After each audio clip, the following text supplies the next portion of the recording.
As we start every meeting, we'll start off with good chaplain prayer and the pledges. I'll say good evening, everybody, and to our mayor and the council members and everyone here. Will you join with me in a word of prayer? Father in heaven, in the name of Jesus, we bow before you to say thank you for this day and for this opportunity to come together and assemble to take care of the business of the city.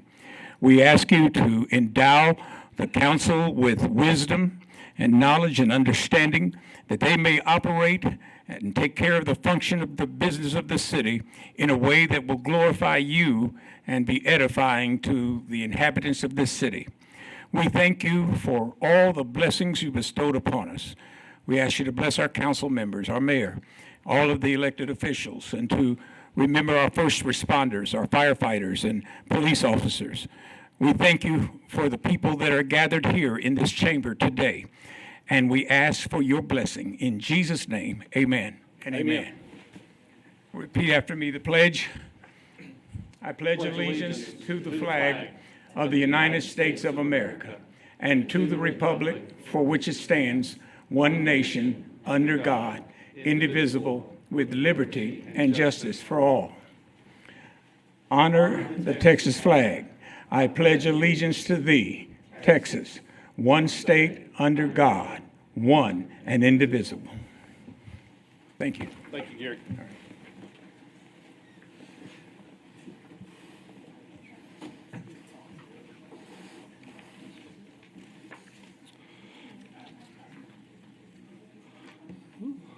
So I see no proclamations or pledges on the agenda, so we will move right into public comment. So I want to make sure all of us are on the same page. There's some specific rules we follow. There's some agenda items. The one that talks about the building guidelines for the data center is item G.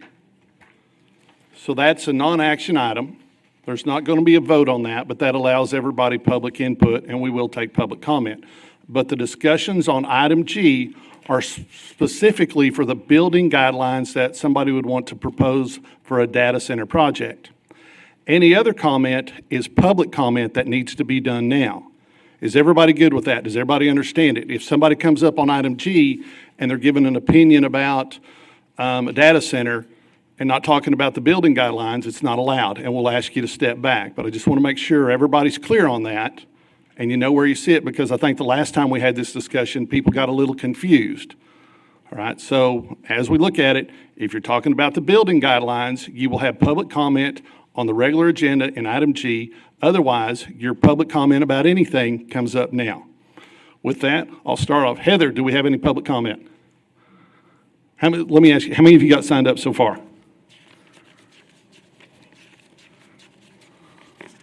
Approximately 10. Okay, so everybody's allowed 3 minutes. You'll get a warning at the final minute. You will have 3 minutes only, so everybody needs to understand we've got at least 30 to probably 35 minutes of public comment coming up. With that, let's call the first one, Heather.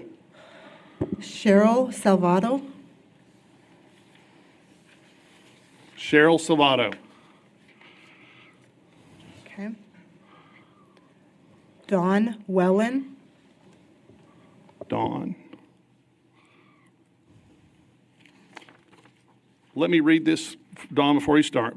Public comment. Members of the public may raise issues or concerns not listed on the regular agenda during this time. To participate, please sign in with the city clerk prior to the beginning of the meeting. Speakers will be called in order they signed in. When speaking, citizens must speak from the podium, address all comments to the dais, begin by stating your name and address or just your single member district number, and limit your remarks to 3 minutes or less. Dawn, you're on. Thank you. Sure. My name is Don Wellen, District 5.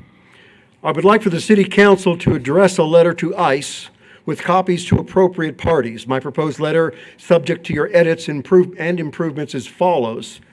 Dear ICE, San Angelo will cooperate with ICE. However, we expect ICE to honor the Constitution, adhere to due process, and not enter homes without proper warrants signed by a judge. I then quote the Constitution's Articles, Amendments 5 and 14. In other words, ICE will not randomly stop people because their skin are brown, they speak a foreign language, they shop for construction items, or other such instances. ICE will stay away from churches, schools, and voting areas. ICE will only use properly trained agents that will only target the worst criminals and adopt the de-escalation methods practiced by the San Angelo police, and ICE will act in a humane, constitutional manner. Sincerely, letter ends. My comments. This whole situation, in my opinion, was born of a lie. We only want to get the worst of the worst lie. Only 7% of all arrested by ICE are the bad ones. Going to get the worst of the worst? It's a lie. By 93%. But still our president calls them murderers, thugs, rapists, or worse. They're eating cats and dogs. It's a lie. We are only concerned for your safety. Safety first, another lie. The data shows that violent crimes by a margin of 2 to 1 are committed by U.S. citizens, not illegals. If the main concern of these politicians is truly safety, then use ICE money to beef up local police who go after all violent criminals, illegal or not. We endure the lie of safety first while ICE erodes the public trust. Warrantless searches, beating people after smashing their car windows, killing protesters, mass goons pulling people off the street, and throwing good people in jail. I do not want that in San Angelo. But the big ICE machine tells us we are safer. They turn on the propaganda and add even more lies to obscure or justify their behavior. She's a domestic terrorist, lie. He was attacking ICE officers, lie.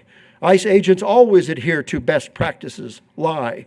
People are getting hurt, families are being torn apart, and children are in prison, all because of one lie after another. Whatever happened to thou shalt not bear false witness? Thou shalt not lie. I'm asking our city council to please send a letter. We don't need to hurt the people in San Angelo by ignoring the Constitution and the enactment of one lie after another. Thank you. Thank you, Don. Heather, next public comment. Caitlin Wiley. Say it again. Caitlin Wiley.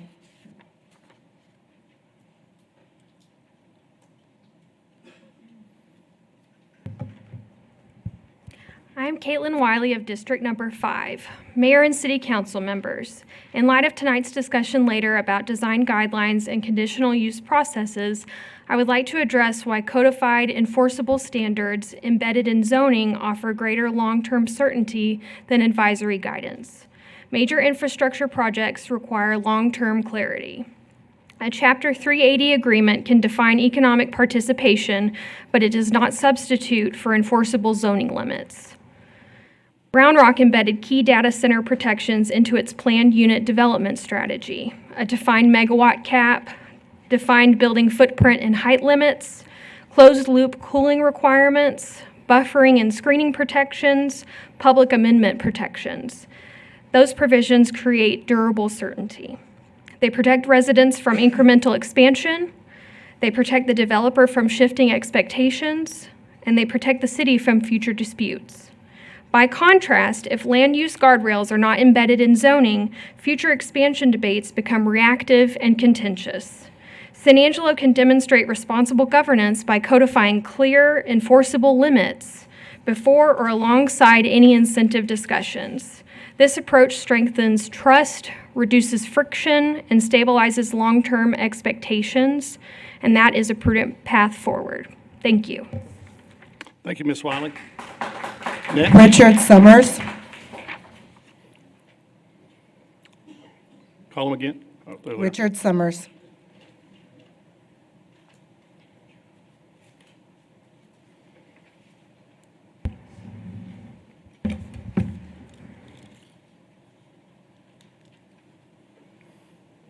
My name is Richard Summers, and I live in District 5.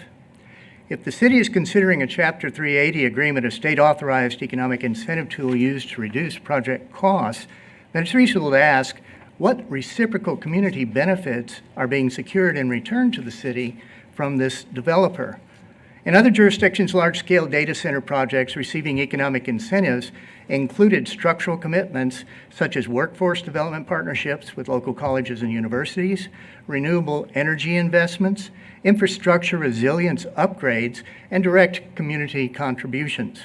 In San Angelo, that could mean collaboration with Angelo State University or Howard College for workforce training and certification programs. It could mean targeted infrastructure improvements or renewable capacity support aligned with long-term community needs.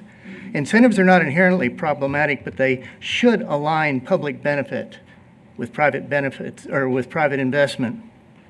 If the city reduces costs for this project, what tangible, measurable community returns will be secured in exchange?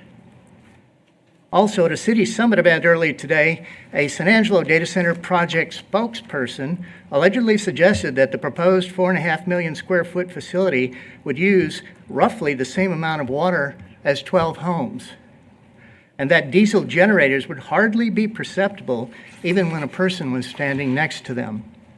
If those representations are accurate, I respectfully request that underlying engineering studies, water modeling assumptions, and noise attenuation analysis supporting those particular statements especially be made publicly available and incorporated into any data center guideline deliberations, particularly prior to any potential conditional use public hearing.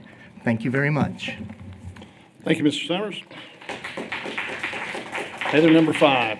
Steph Baca.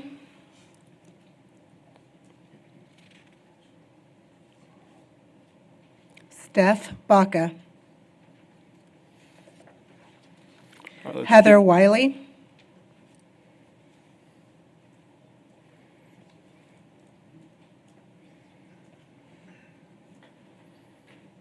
Good evening. My name is Heather Wiley, and I'm a resident of District 3.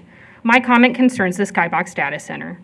Data centers require enormous amounts of electricity. The Electric Reliability Council of Texas has warned that the state is experiencing rapid load growth and tightening reserve margins, with peak demand rising dramatically over the next several years, in part to industrial users like data centers.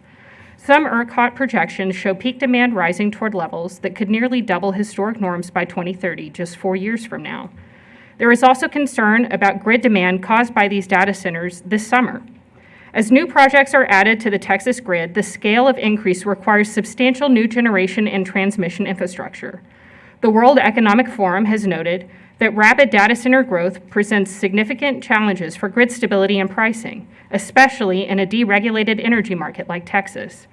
Keeping this information in mind, how will the City of San Angelo ensure that Skybox funds the transmission and infrastructure upgrades required for its operations rather than shifting those costs to residential customers? Will agreements with Skybox require that the company secures dedicated generation or on-site power solutions? How will the city protect ratepayers if grid upgrades are required? What limits, if any, are being considered on the number of high-load facilities like crypto mining or AI training allowed in our area? How are you going to continue to monitor the water demands of this facility as its water use is connected to its energy use? Will the city negotiate a community benefit agreement to offset potential impacts on residents? San Angelo residents deserve assurance that economic development won't compromise grid reliability, water security, or household affordability. Thank you. Thank you, Ms. Wiley. Number 7, Heather. China Young. I know she's here. I walked in with her. China Young.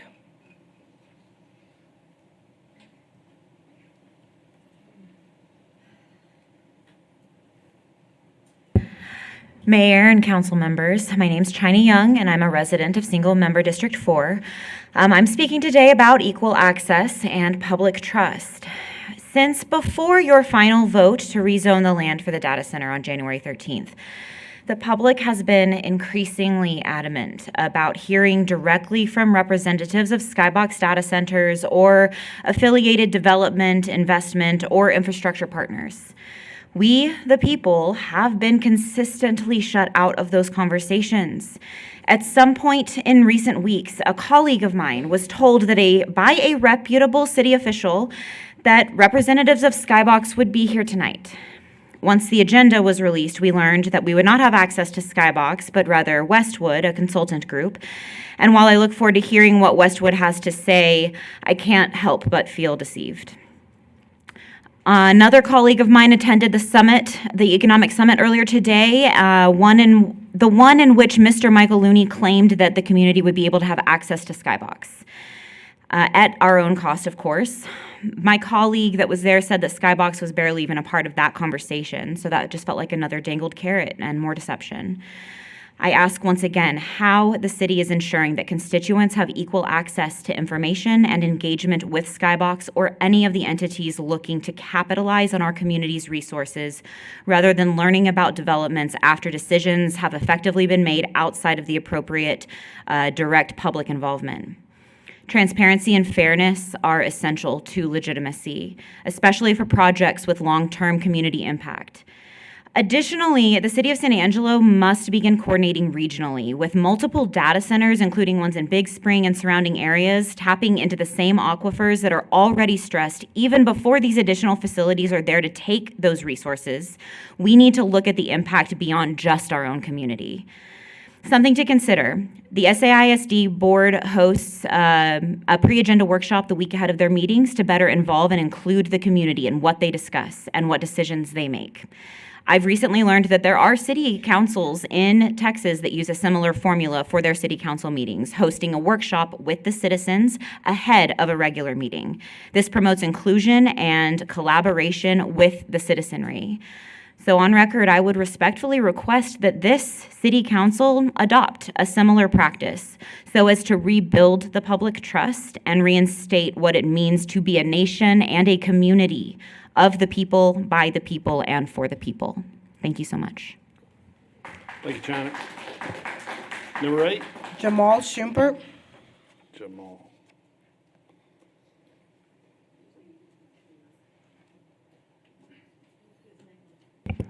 Jamal Shumpert, SMD3.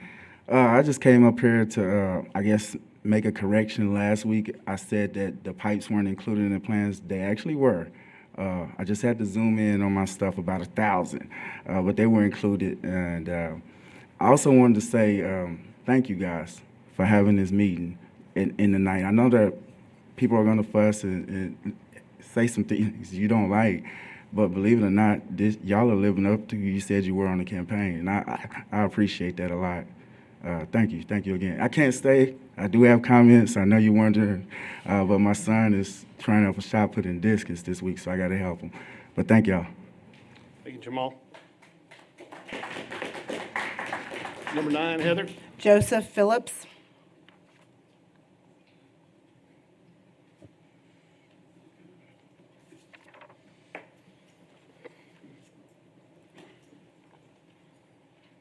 My name is Joseph Phillips, like she said. I'm not entirely sure what district I'm on, but I'm over there on Spalding next to Pulliam, so I'm pretty close. I'm just a college student that's trying to make his way in the world and, you know, make a living for myself. And the Skybox Data Center, you know, offers great economic perks. I saw 27 million annual fees and 100 long-term jobs. That's great. But corporates exploit pollution hikes, there's health risks and vulnerable spots, and resource drains. Texas faces a looming water crisis. Officials warn of severe shortages by 2030, with aquifers like Ogala depleting rapidly from overuse and drought. Our limited fresh water reserves are running dry. Our children being able to thrive, not begging corporations for scraps, but harvesting their own food from soil that they can nurture themselves.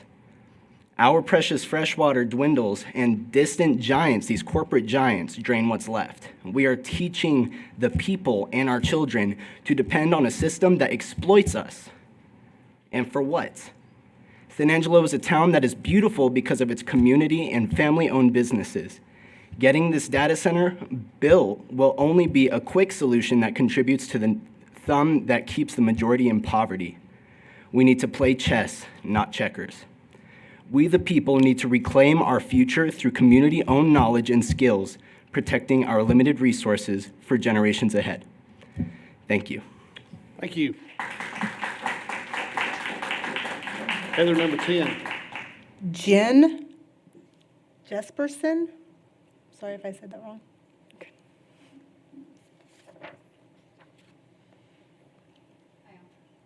Pull that mic down. Pull the microphone down. And you can pull it down. The tip There down you here. Perfect. There? Can you hear me now? I am for the AI data center. Your name and and- your district, if you don't mind. Sorry, 284 Edinburgh Road.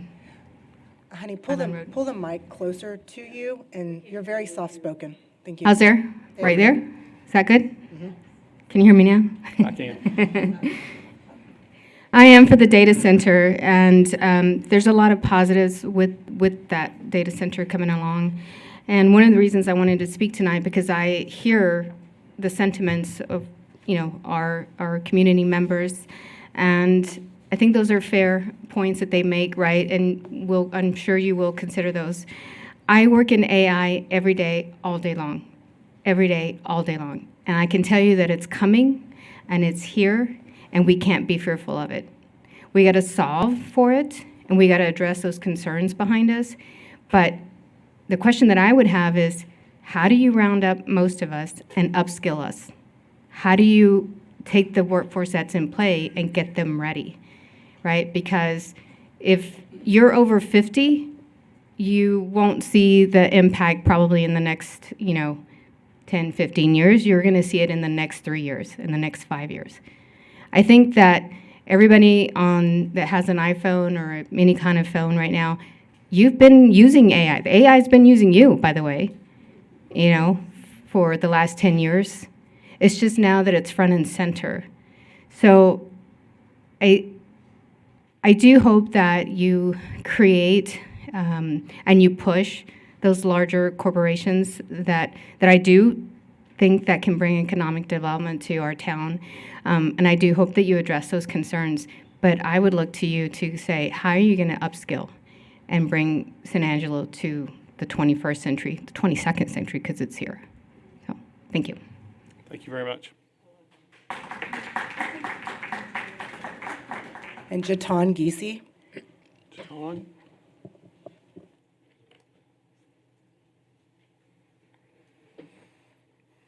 Jatan Giese, District 5. If the potential data center claims to use only X amount of water, can there be a cap on them? Not a price increase, a shutting the tap off after a certain amount of water.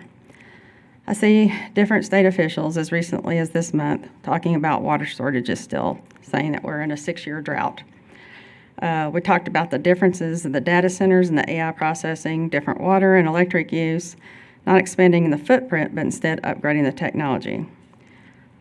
Is there anything that relates to what they can do inside the building once it's permitted and built? Meaning, can they upgrade and then the water and electric uses increase significantly? Also, has a fine particulate matter study been obtained? What guarantees do the citizens have that our water and electric prices won't increase significantly?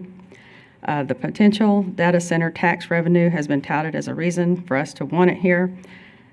How much will the citizens' properties taxes be reduced with that?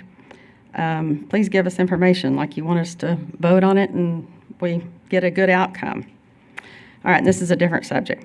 Over the years, I've seen many items on the agenda that authorize the city manager to negotiate and execute all related documents. I've tried to find out what exactly this means or entails. And is there any oversight? Does it include who gets a contract, the final pricing on a contract, including any adds or changes? Or is it just purely monotonous paperwork that someone has to do? This is not personal to you, Mr. Venezuela. Thank you for your years that you've committed to our city.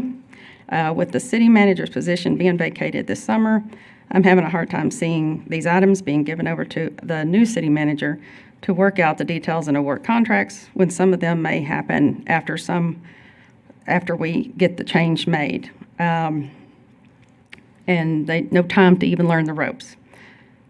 I'm sure the new manager will be vetted, but it just seems that business as usual in regards to this maybe needs some adjustments during the time of transition. It may sound like I'm anti-growth. I'm not. I'm really not. I just feel some questions need to be answered. Hopefully, the plan presentation will answer some of these questions today. Thank you for your time. Thank you, John. Number 12. That's all at this time.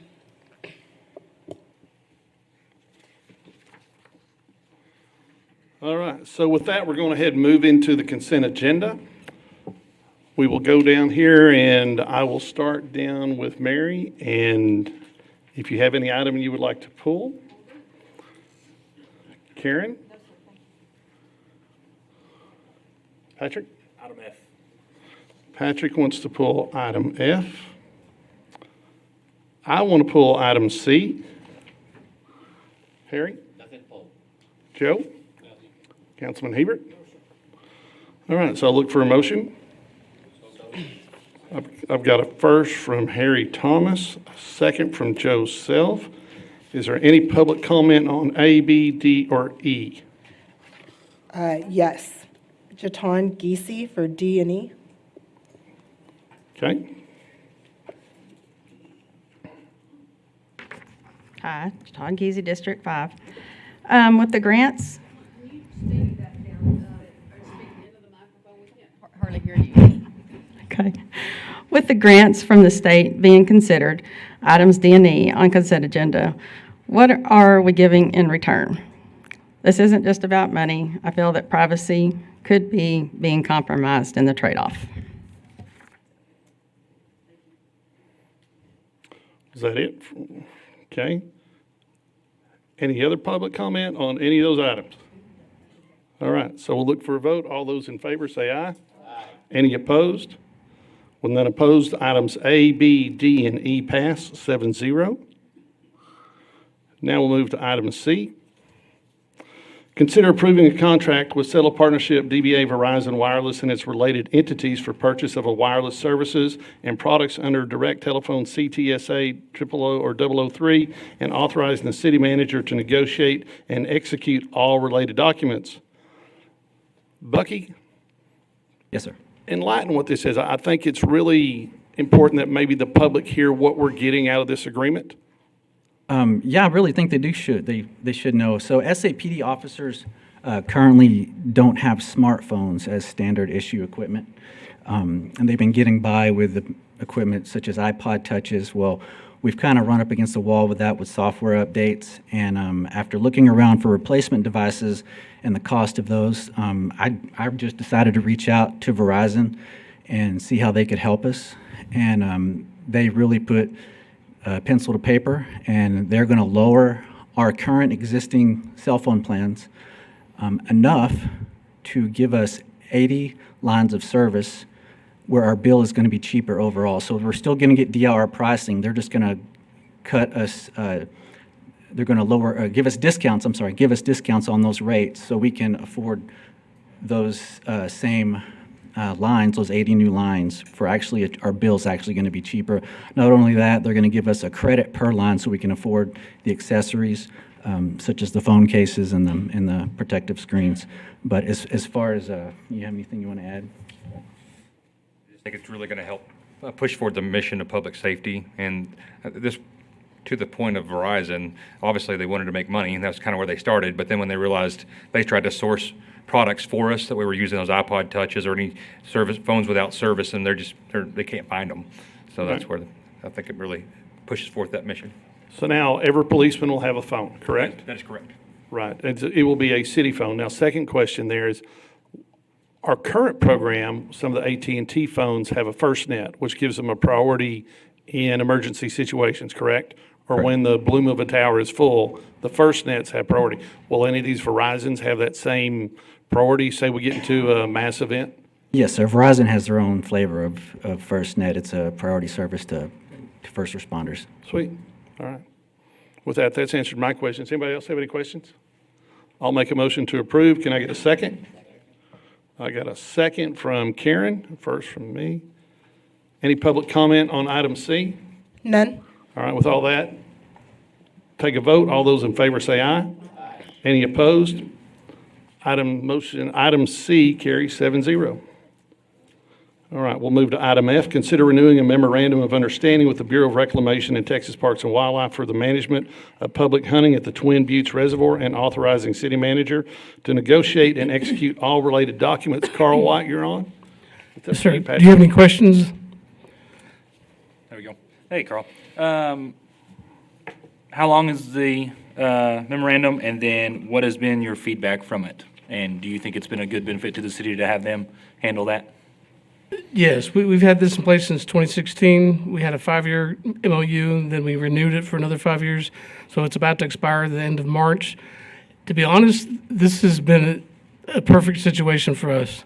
Before 2016, it was much of a no man's land out there.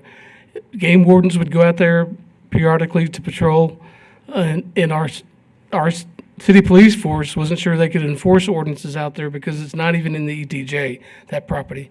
So this has been the best thing we could do regarding that property.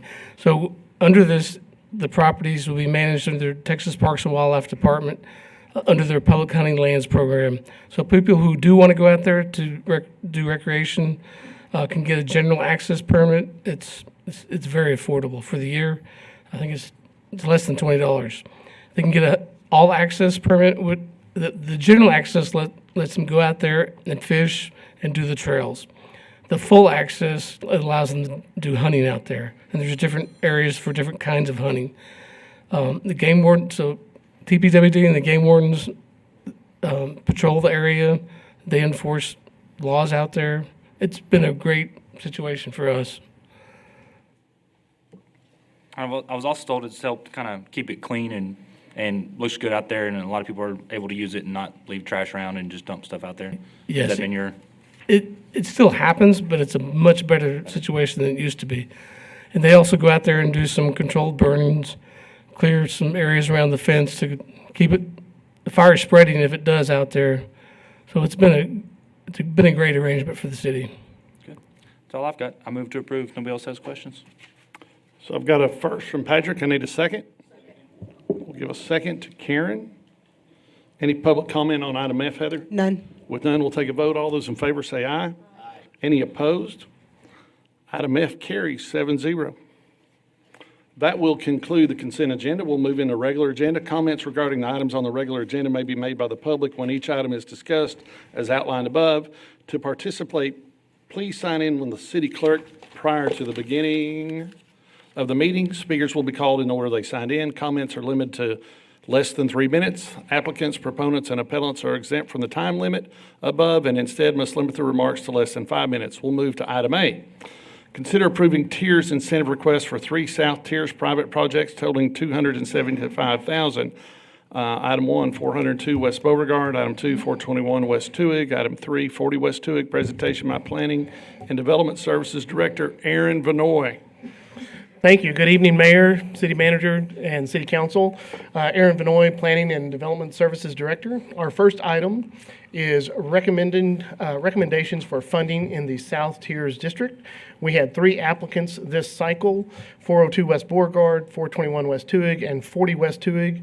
The top 2 being a $100,000 request and the next one being $75,000 request for a total of $275,000 out of a $1.7 million fund availability. So we'll go into the specifics. So at 402 West Beauregard, this is the Angora Hotel. They are looking at doing some safety upgrades as well as a few more aesthetic upgrades on their property. They have a project that's estimated at $143,000.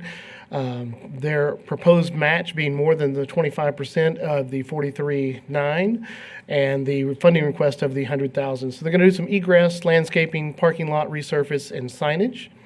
So here's a shot of what they look like today, and you can see they've done a lot of work on this project already.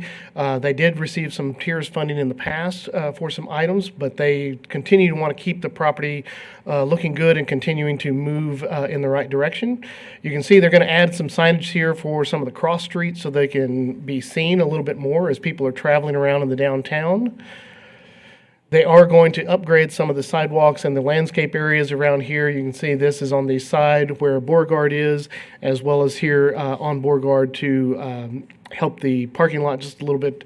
That's actually on, that's on Abe Street going south. You can see the do not enter sign going the other way.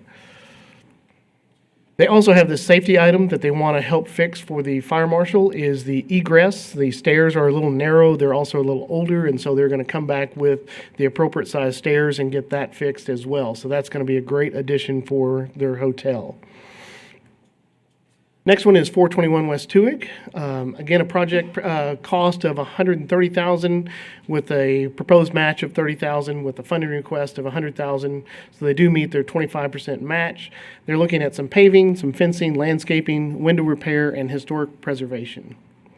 So this is a property over here on Tuig, formerly a house, and then it was a dental office at some point in its history. Now it's getting ready for some new occupancy and a rebirth to that beautiful structure there.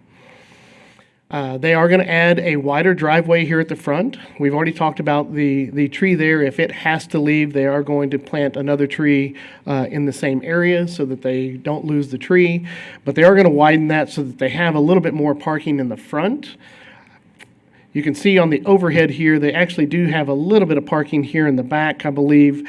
And then they're going to add this fence around here, which you can see here on the right side. And then on the inside, they're going to be actually restoring all the old floors and the historic preservation of the floors and the things on the inside of the building. It's going to be occupied by multiple businesses, so that's a plus for that structure. The next one is 40 West Tuig, commonly known as the Spur Building. It has a proposed project cost of $184,000. They've requested $75,000, and so their proposed match is a significant $109,000. They do have one elevator in the building, but this elevator does not go all the way to the top floor. You can see that they actually have 5 stories here. Their first elevator stops on the 4th floor, but they do have somebody that's looking at occupancy on that 5th floor, but they have to put an elevator in.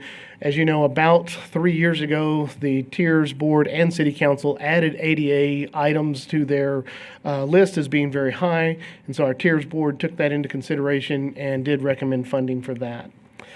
So these did go to the TIRZ board. You can see the dollars that we have currently. If we funded them fully today, we'd still have 1.5 in the South tiers. With that, staff did recommend approval to the TIRZ board in the amounts that are listed there. The TIRZ board did recommend approval on January 27th, 2026. With that, I'll be happy to answer any questions. So we'll start this off, Aaron. It's great to see the TIRZ fund being used to develop and improve what we have. There's some wonderful facilities there. Harry, this is in your district. I'll look for you to lead us a little bit on how you want to take this item. Quite honestly, I think this is great. I did have one question that I visited with Shane on Friday about, and that was the 421 Tuig building, because the background information originally only had 115 to 130 in that total cost on that. And I believe there was some updated information, background information that evidently didn't get in our packet. So I'm comfortable with this, all 3 of them. And I'm pleased to see that with these 3 potential approvals, that we still got 1.5 in the South District, because that's been a struggle for many years. So I move to approve. Tell you what, we'll hold the approval. Let's see if I got questions all the way across. Hebert? Mr. Self? Patrick? Karen? All right, so I have a first from Harry Thomas. Can I get a second? Second. Second from Joe Self. Heather, is there any public comment on this item? All right, with no public comment, we'll go for a vote. All those in favor of approving these 3 items, say aye. Aye. Any opposed? Item A carries 7-0. Move to item B. First reading and public hearing of an ordinance for 1, Z2527, a request for a zone change from general heavy commercial zoning district to the low-rise multifamily residential zoning district, and item 2, CP25-03, a request to amend the comprehensive plan from industrial to neighborhood center located northwest of the intersection of East Avenue K and Duggan Street. Presentation made by Planning and Development Services Director Aaron Vanoy. Thank you again, Mayor. This project here comes to us from Planning Commission. You can see the property here in red. This is going to be a project that's going to rezone and redo the vision plan. It's going to go from industrial and neighborhood center to just simply neighborhood center, and you'll see that split in just a moment. And then we're also looking at doing, my slide's incorrect there. That should be a zoning that is going from, that slide doesn't look exactly right, but apologies for that. So the vision plan, let me back up here for just a second. It's currently, let me just get to the right slide, and that might help us on before I talk zoning. So we are CGCH, and you can see that our vision plan is neighborhood center here on the right and industrial. We're bringing that neighborhood center over, and we're going here with an RM1. And let me go back to the original front slide. And so you can see there's the current zoning, but we are going to RM1 low-rise multifamily on that property. This is in District 3, Harry Thomas. It is in the neighborhood Fort Concho. We did send out our notices that are required to our 200-foot buffer. We received none in favor and none in opposition. Again, I'm going to go over that zoning again. This property right here below, we have rezoned that in the past few months to be RM1. We are rezoning that to RM1 as well.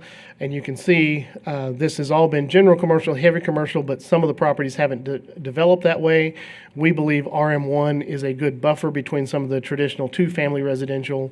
You can also see that this area was designed to go industrial, and that's because of some of the stuff that's on the other side of Metcalf, which is the next north-south road, but that has just not really changed that neighborhood over time. It has stayed historically residential, and we have more residential coming in to this, what we would call a node around the Oaks, Avenue L, even the Chadburn, and down to Avenue N area. So with that, staff did bring this forward to Planning Commission. We do recommend approval, changing the comprehensive plan from industrial to neighborhood center, and a rezoning from general commercial, heavy commercial to the zoning district of RM1, low-rise multifamily zoning. This is located there at the northwest intersection of Avenue K and Dugan. Planning Commission did hear parts of these cases. Once on December 15th, they heard the zoning and recommended approval. Then in February, which was scheduled for January, but we had a weather event, heard the comprehensive plan, and they recommended approval as well. And so it's forward to you guys tonight with those recommendations. With that, I'll be happy to answer any question. Aaron, did those go through planning 7-0 unanimous? I know that the comprehensive plan did, because we did have a full complement of commissioners, but I do believe the one in December was a 6-0 vote. Okay, perfect. Once again, Harry, this falls within your district? It does. I believe this developer already built some homes in that same area. And I can tell you, from my perspective, it's very well, it's a great improvement for that. So from my perspective, I think it's just great. All right, awesome. So let me go down. Mary, have you got any questions? Karen? I have a question. Yes, ma'am. I'm having a hard time with the map. If you could go to your larger scale map, that one, and Yes, just ma'am. use your cursor and tell us whether or not this is close to the cultural overlay that we created. Can you give us some relative idea of that proximity? Yes, the cultural overlay is going to be to the north. Okay. The cultural overlay, I believe, starts at Highland on Highland and Oaks, and so that would be your cross street. I drive Oaks almost every day. I'm going to say that's about a half mile to the north, but it's just south of the Fort Concho area. This is in the Fort Concho, but this road that you can see, these structures right here, that's actually Avenue L that goes just to the south of them. And so there's a major intersection there at Oaks and Avenue L, and then Metcalf is on the side over here. And then you actually have the South Concho River, and you have the Glenmore Park, the old fire training center, and the Lone Wolf Bridge as well. Patrick? No questions. Joe? Mr. Hebert? All right. So I'll take a first from Harry Thomas, and Patrick had the second. Is there any public comment on that? With no public comment, we'll take a vote. All those in favor say aye. Any of those opposed? Item passes 7-0. We'll go to item C, first reading and public hearing of an ordinance for Z25-29, a request for a zone change from the zero lot line twin home and townhome residential zoning district to low-rise multifamily residential zoning district located across 33 lots along Skyview Lane. Presentation made by Planning and Development Services Director Aaron Vanoy. Thank you again, Mayor. This is a case out of the Bluffs in District Number 6, Miss Mary Coffey. We are looking at going from RS3 zoning on this tract of land right here that's highlighted in red to a low-rise multifamily in RM1. Now, what you'll ask is the difference between RS3 and RM1. RS3 allows townhomes and single and zero lot lines, where RM1 allows multiple structure types within its zoning, all the way from a single-family house, single-family dwelling, duplexes, zero lot lines, townhomes, all those types of different structure types, and those are different than zoning. But the zoning will allow all those structure types. The difference between RS3 and RM1 is RM1 is typically a buffer zone between commercial, heavier uses, heavier traffic, like an arterial like FM 2288, those things to protect the neighborhood towards the back. I know y'all will have some questions about that as I go throughout. The other thing that I want you to look at is this property is already platted, and you can see all those addresses, and so those are the lot sizes. If the developer wanted to come back and change his housing style, say to a single-family house that doesn't fit that lot size, which some of them, I think most of them are right at 40 feet wide by about 75 feet deep, he would have to come back and replat. That would have to go back to Planning Commission, go through another review process. As I understand it from the developer, that's not his intent. He wants to continue on with the zero lot line housing that he has and finish out the development. So we did mail out 15 notices. I know that we have 3 that were mailed in. I want to say that the other one was right here at 6:05. I'm trying to find that. I know that our staff has taken a number of phone calls, and the opposition has been they really don't want that many homes back there primarily, and 2, it oversees. This is a higher elevation than here below, and so they do oversee over those homes at the bottom. And then I also think that there's some opposition that the difference between RM1 and RS3 is RM1, you're allowed short-term rentals by right, where RS districts, you can only have them one every 500 feet. And so that is an important distinction in this process today. So I do believe, and I think we do have some members in the audience today that want to come and have some discussion about this. So again, here we go with the zoning. RS3, zero lot line, twin home residential. You can see the single family there along Burlington, and Stratford goes back into the neighborhood. You just kind of get a little peek at some of the commercial. I've got a different map in just a moment. Of course, across the street has not been developed as of yet. This property has been vacant for decades, I would say. This is just a developer that has found a way to try to maximize, I think it's 1.7 acres. I could be wrong in the exact size, but I think it's 1.7 acres. And how does putting in a road and water and sewer, how do they pencil out enough structures to make it worth their while? Here's that bigger map that you can see. Of course, this is Sherwood Way. This is FM 2288. Obviously, this is what we would call the HEB development. We've got a number of new developments coming across the road. I think right in this area is where the new Coleman County State Bank is. And you can see that we have this general commercial zoning district and office commercial just to the south of this property here. And again, from planning principles, you try to do buffering in layers as you try to get back and protect your RS1. You can see one of the structure types here. You can see that this is on what I would call the west side of the road. The east side of the road has when we took this picture, they have not started building structures there yet. So looking at our analysis, I did keep our analysis in here for the presentation that the proposed multifamily zoning is ideal along a major arterial and allows a buffer from commercial to the south. The proposed zone change towards multifamily residential does not change the type of housing, as the lots are currently platted for townhouses and zero lot line, which would be allowed under both current and proposed zonings. The multifamily development is compatible with the neighborhood vision plan as long as it's a low-rise multifamily development. Now, again, he's not doing multiple structures per lot. He's doing one structure per lot, and I'll let him kind of explain what his vision is on that if he's signed up tonight for public comment. But multifamily in our current comprehensive plan is compatible with the neighborhood vision plan. With that, staff did recommend approval of this to the Planning Commission to go from the RS3 low-rise the RS zoning district to the low-rise multifamily residential RM1 located on the lots 1 through 33 on Skyview Lane. The Planning Commission did hear this on February the 2nd, and they did approve 7-0 on February 2nd. With that, I'll be happy to answer any questions if I can. Yeah, so let me start on this one, and then we'll kick it over, and this is in Mary's district, and I know there's been a lot of phone calls on this, and I've talked with the developer also, but let's go. They already have the right to build this.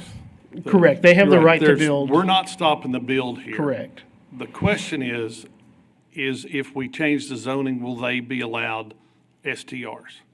And the answer would be yes, if Okay. that is part of Unlimited. the zoning change, Right. yes. They would be allowed by right. Okay. So as we move forward, and Mary, I'm going to kick this over to you in a minute because you've had a lot of feedback from your group on that. So I just need everyone here to understand, you can't stop these from coming, all right? These are already by right zoned. And if I'm not wrong, did he have this original zoning to begin with? And then it went back and we're trying to take it back to an original zoning from what it was originally? Maybe? That's a good question. I know we did a number of, we had to look at a couple of variances. I know we went through the plat process. I believe it's been RS3 for a while now, but I'm not sure that it went from RM1 to RS3, but maybe it did. I don't remember us doing a zoning process for this yet. Regardless, I had that in Yeah. a conversation with the developer about how it was zoned at one time, that it moved out, and Yeah. that's irrelevant at this point. So right now, we're looking at the zoning and what other changes other than an STR would fall into this that might create some heartburn for somebody, Aaron?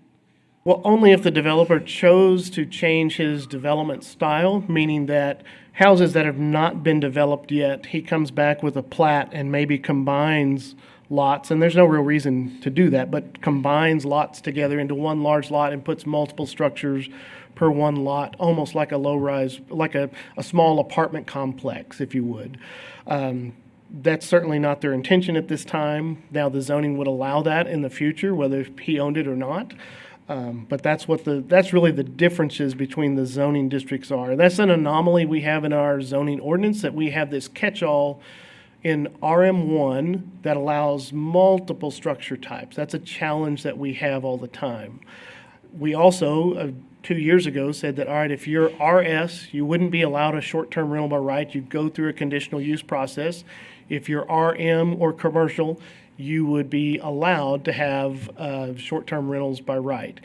And so then when you get to a smaller piece of property like this that has multiple structures in a smaller area, that's when the conflict starts coming into the ordinance as well as in the neighborhood of how do we resolve this to allow the development to continue, but they still get to maximize what they're trying to do with the land. And more than likely, these will be sold prior to even completion of the build-out, so we see that. And if the owner wants to rent them out, they can rent them out. They just can't do a short-term rental, correct? That is correct. They can do a long-term rental. They wouldn't be allowed a short-term rental. They could do it in the time frame on that, the difference between the two? 30 days. Right, so if they went into and did a long-term rental, that would be 31 days and beyond. Yes, sir. Okay, cool. With that, Mary, we're going to kick it over to you. It's in the middle of your home district. Aaron, you were saying the difference between RS1 and RS3. Would you repeat that difference too? I'm just going to go through a channel here. Sure. So RM1. I mean RS1 to RS3. RS1? Uh-huh. Okay, so the RS1 is just single-family residential. Right. It allows one structure one lot. Right, okay. RS3, now in our minds, we still think it as single-family residential because a single family is going to live there. Right. In the zoning ordinance, it looks at it as what is the structure type that can be on an RS3. In this case, it's zero lot line and townhomes and sometimes twin homes as well. But those are really how the structures align to the property lines. Okay. On the RM1, there's not a limit to how many you, I mean, I realize this is already platted. I'm just thinking of setting any kind of precedence and what that could do, to other developments out there. But RM1 would also, it would include townhomes, not reducing anybody or taking them out of that. But it would also open the door for apartments, two or more stories, say duplexes or something like that. So that would, I just want to make sure we're clear on that. And by doing this, they could still build just like we have right here, right? But the main sticking point, I think, with STR is the STR, that rental part. Okay. I want to hear what, I think there's some citizens here, and I'd like to hear what they have to say, because then I think I can answer some of these questions as we go forward. But yeah, there's kind of a lot to this, and want to make sure that everyone is allowed to be heard. But thank you, Aaron, for all of this. Thank you. So there's a lot here to unpack, so let's go ahead and start down the dais. Karen, any questions? No questions. I would echo that my concerns are the same as yours and Mary's. The STRs by right is concerning to me. All right, Patrick? Aaron, I know there's been a lot going on with talks with developers and trying to make it affordable for them to build so we can help affordable housing and things like that. With the way it's already platted and this change, that would help, that would not change how much it would cost to develop them, if I'm looking at it correctly. Like the sewer, water, all that, it still supplies the same amount of homes that are currently platted, correct? Correct. All those lot costs are already there. Right. They chose to change that up based on changing the lot sizes, then that may impact their overall cost for their construction. But as far as development for that piece of land, those costs have already been sunk into that. Change it. And then on your picture of the one, what is that in the background? The home apartment, what is that on your other picture? That one? This one here? Right-hand side? Yes. To our knowledge, it's just a zero lot line home. Okay. So that's one of them on the other side of the street already? Yes, that's on the western side of the street. Yes, sir. So similar to what would potentially could go there? Yes, sir. Okay. That is correct. And then on your diagram, left-hand side, you still have RS1 below that in between the commercial, right? So this wouldn't exactly be buffered between all of it. There is still some regular Yes, but it's, right down there. if you can see this drainage structure right there, that's an unbuildable piece of land. In fact, the original developer has that designated as open space, so it's not even able to be developed on. Gotcha. And so it is really just a buffer space. While yes, we have it zoned as RS1, that really doesn't impact that piece of property. And the left-hand side is already zoned RS? Yes, in 2000, it was zoned RS1. I would say that was an inappropriate zoning, but it's what we have, and so until we have somebody that wants to come develop it, we will leave it that way. With your expertise, why has that area not been developed so far, both those areas, left-hand side and that current one we're looking at there? I think one challenge is you've got a major arterial here that gets a lot of traffic, although it's getting more and more traffic every day. Two, this was an elevated piece that there is a lot of drainage in the area. Of course, you can see drainage that comes up there, and you can see drainage that comes in there. That's challenging. It is a small piece of property, and if you were to do traditional single-family residentials that were these sizes, it doesn't pencil out. By the time you put in a road, water, sewer, drainage, whatever that may be, to do that. And the other thing in our ordinance, in our subdivision ordinance, since that's an arterial, you cannot have driveways directly onto FM 2288. So you have to have that internal road somehow. I know multiple people have looked at the property. This developer, we went through probably 3 or 4 pre-development meetings until we got to a site plan that worked for all the development teams from fire prevention, engineering services, planning, building permits to do that, and we still had to do some things there. I think it's just a difficult piece of land, and obviously, anytime you can look at areas that are close to amenities for people and that are looking for maybe that structure type of a smaller house, smaller yard, less maintenance, and they're closer to these types of amenities down here, I think it can be a good thing. We know through our 2 housing studies, this is the style of housing that we're missing in our community. The question is this the right zoning and is this the right place? And a two-story property like that would still be allowed with current zoning, correct? Correct. All of our zoning, whether you're RS1 up to RM2, well, actually RM2 is higher, but it's all 2.5 stories and up to 35 feet in height. The difference between the zoning districts might be the floor area ratio, how big a house can be, as well as the setbacks also control where those things can be. Obviously, an RS3 has smaller setbacks than an RS1, which is why the lot sizes are much smaller. And so that impacts all those building decisions by the developer as the person that may come and buy those homes, but it also impacts the neighborhood around and for them to come and give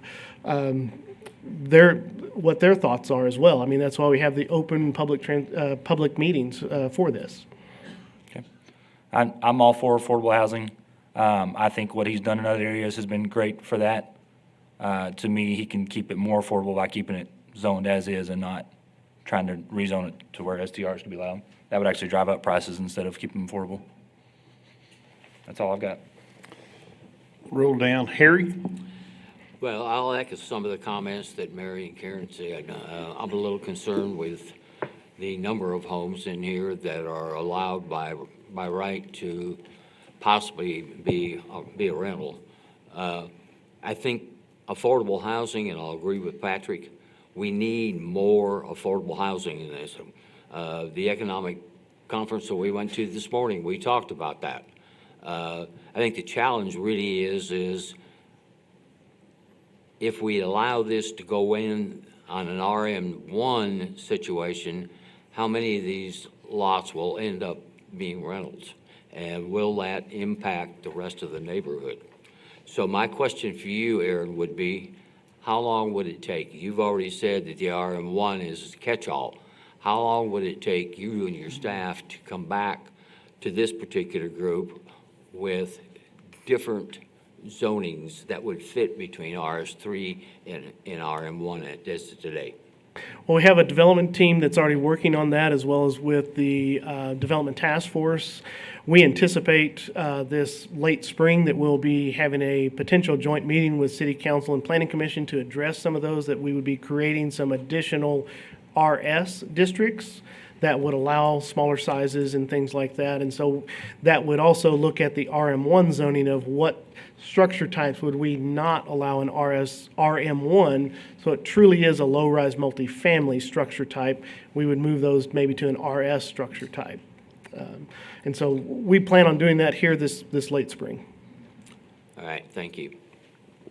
Joseph? So I sat on planning for quite a few years, and short-term rentals are a fun monster to tackle. If we move it to RS3, is that what we're? We we're would go. on RS3. We're gonna on move to RS3. We'd be moving to RM1 as they So request. RS3 allows short-term rentals, It'll- but within 500 feet of each other, correct? That is correct. And that is governed by you guys. Yes, sir. If we move it to RM1, they're allowed throughout. Correct. Is that still governed through you? It is governed. They still have to do their building inspection, and then they have to do their hot taxes. I would say they wouldn't have the zoning mechanism as an enforcement mechanism per se. They would have potentially other enforcement mechanisms, but again, it would not be the zoning mechanism. Where And we RS always go has back that. to that in our meetings with planning is, okay, you actually have more restrictions on short-term rentals than you do long-term rentals, 30 days. If the police are called, they don't get that, they don't get to redo it. Does the same criteria happen for this if we move it to that?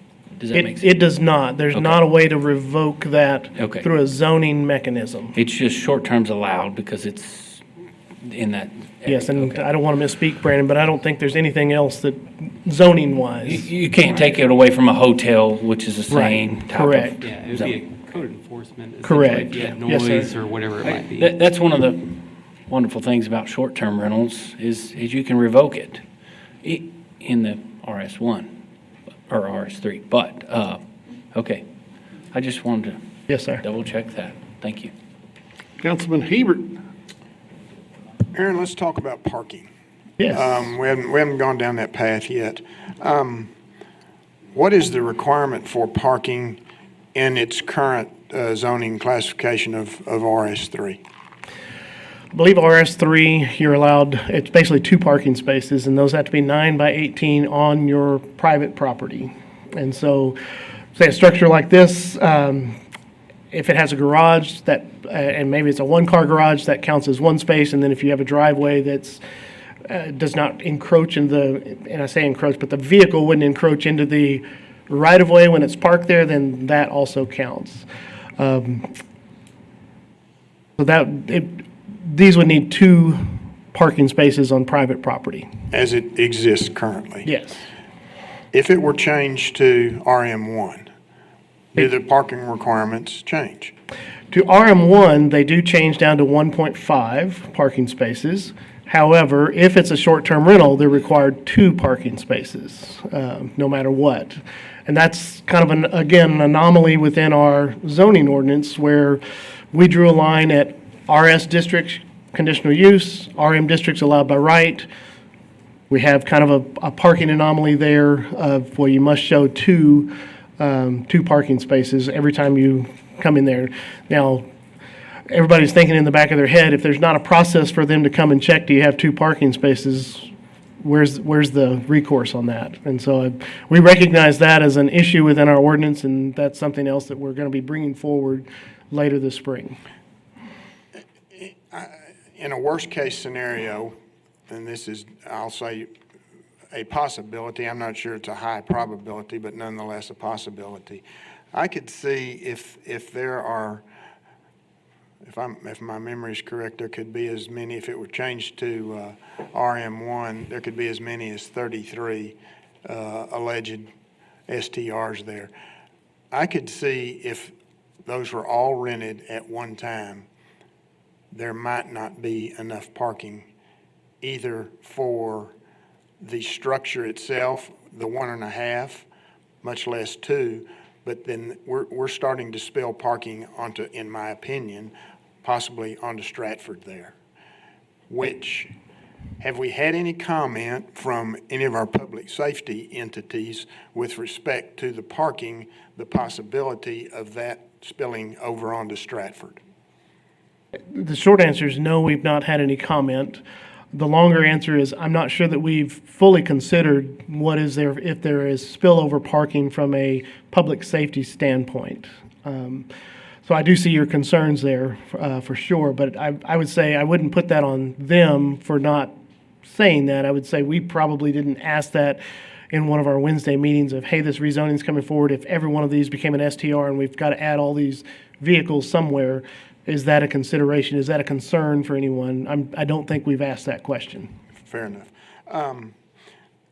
Numbers of individuals as it currently sits now as RS3, how many individuals can be housed at any one time in its current zoning?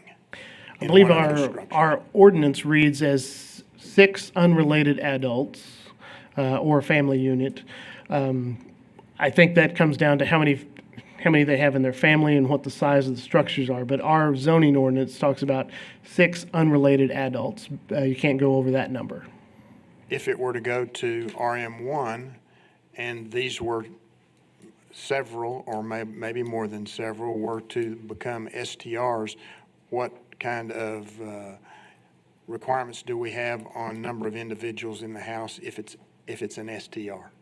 Well, the STR rules, while we still look at that 6 unrelated, but it also talks about there are basically 2 adults per bedroom. So if this was a 4-bedroom structure, that implies that you could have up to 8 unrelated in a short-term rental. Okay, all right. You mentioned opposition. Yes, sir. Do we know, does it rise to the level that this is going to need a supermajority vote to pass with the opposition that you currently have? For the written opposition that was turned in, it does not. It does not reach that 20% threshold. And so we don't have to have a supermajority vote here to overturn any decision. Okay, all right, thank you. That's all I've got, Mayor. Aaron, Brandon, I want to call an audible here. Would it be okay to take public comment prior to making our motion? I think it's, this one has got enough, I won't say controversy, but it's got enough opinion on it that I would like to hear the public comment before we go ahead and make a motion. So Heather, how many do you have signed up for public comment? We have 8 on this item. Awesome. Let's start with number 1. All right, Norman Ray Jenkins.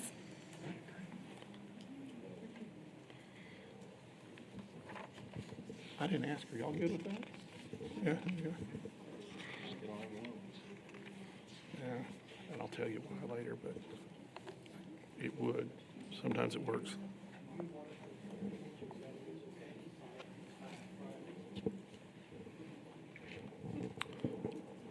So, Mr. Jenkins, you're going to get 3 minutes on this one.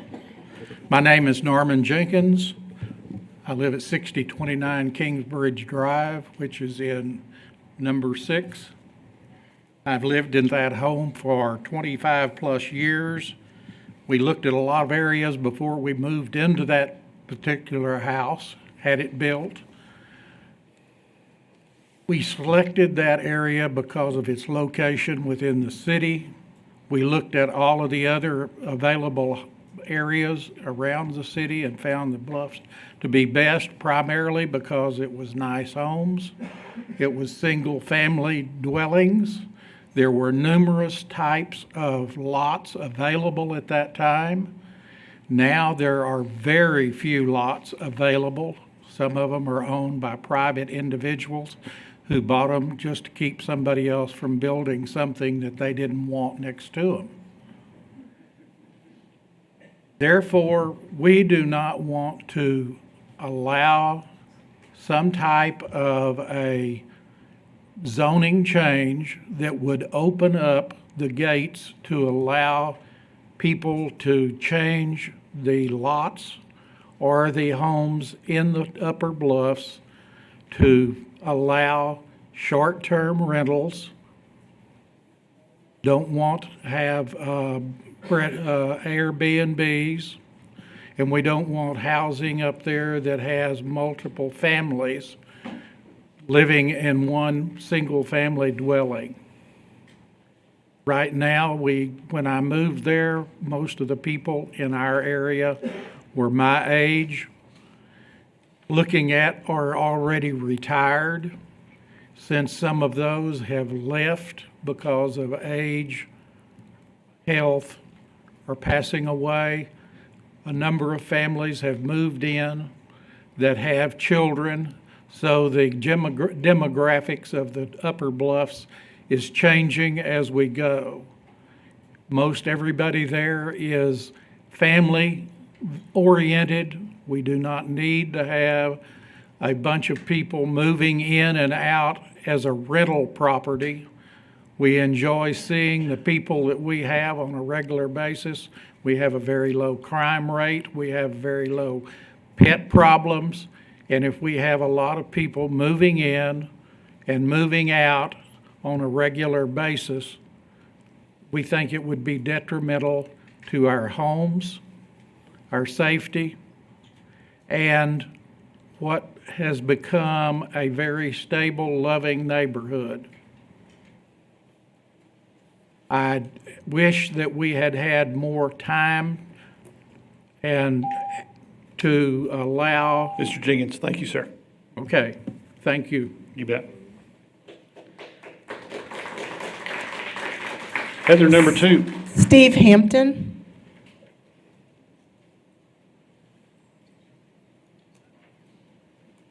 I live on Burlington. I live in one of these houses, one of these 8 houses here. There's several speakers going to come up behind me that are. So, can we hold a minute? You're Steve Hampton? Yes, sir. Do we have? Stephen. I'm sorry. I've we're got gonna ID. Start the clock. But by history, there's another Steve Hampton back there. Is there? Yes. Well, he's probably a lot better fellow than me. So let's just not go there. Let's not go there. But anyway. You keep Heather, quiet, will Mr. you Keeley. restart the clock and avoid the confusion? I'm sorry. There's We several were other all folks thinking that the are same thing. that are much more versed on this. I thought I understood it when we walked in here. I couldn't be more confused with the different zoning numbers that you've been talking about. But the issue that I have is where there's 8 houses in that same area, there's about to be 33, and that lot line. I'm not sure is that the property line in that red mark, Mr. Benoit? Yes, give or take a few feet, yes, sir. Okay, well, that lot line is not level. That lot line, about half of it is down in the drainage area. So these houses on the east side, they're literally going to have to be up to the edge of that if they're going to be the same size as the 8 that they've built on the west side. I would argue that they do not fit the, what was the phrase you said? I'm sorry. They fit with the model character of the neighborhood. I can't imagine anywhere else in the Bluffs that there's anything like that. Did I misquote you? No, that's. So your comment needs to be 3 minutes to the dice. I won't have much more than that.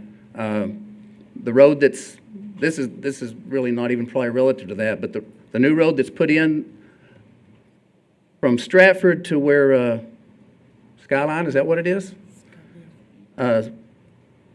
It's a slight rise right there. That's a blind corner for anybody pulling out right there. I'll guarantee you're going to have a bad accident. I pull out there every morning between 5 and 6. I know it says 45 miles an hour. It's not. It's bad enough pulling out on Stratford on the 2288. The more people you got up there, the better chance you're going to have a big problem. If you put 2-story houses there, maybe that's a moot point because we can't fight that.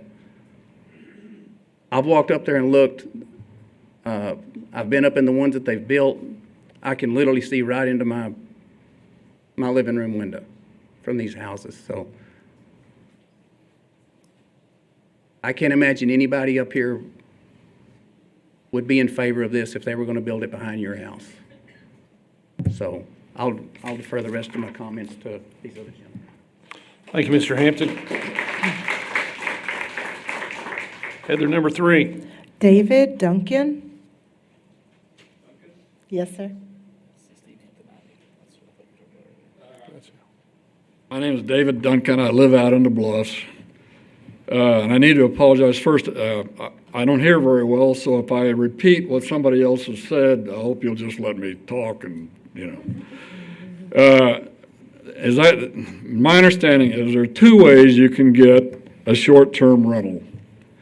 One is would apply to RS3, and that is that you are subject to the short-term rental use and the 500-foot rule. Those apply to RS1, RS2, RS3, RNE, and or PD, but you notice they don't apply to RM1. And that's the second way you can get a right to use a short-term rental. Under the zoning regulations, it's a little bit of a euphemism when it says that RM1 allows short-term rental. What that means is that whoever owns that lot by law has the right to use it as short-term rental. Now, what that translates into is under RS3 in this subject area, I calculate it would allow probably 2 short-term rental houses. That's it. under RM1, it would be 33 short-term rental houses that could possibly be owned by 33 different people. And each one of those people is going to have a different standard, how they keep a house, how they keep order in a house. Another difference between the RS type, the RS3 type, and the RM1 type is that if you have a short-term rental under the ones that fit into the 500-foot rule, basically, you have to get what it really amounts to a permit, a conditional use approval. That approval is revocable. Under RM, it's not revocable. This rule does not apply to RM1. And also, under the RS3, there's a whole litany towards the end of it of things that can cause a revocation of a permit. You can't revoke an RM1 short-term rental permit. It's not a permit. What it is it is a right that by the zoning law is attached to each separate lot. And that right belongs to whoever owns that lot. And that's why there would be 33 short-term rentals allowed there as opposed to 2. Now, I think that's Mr. a Duncan, concern. You've hit the 3-minute limit, sir. Yeah. Thank you for your comment. I only have one other comment, and I'm very concerned about. No, sir. It's 3 minutes, that's all. And actually, thank you for your time. Thank you, sir. Zane Willard.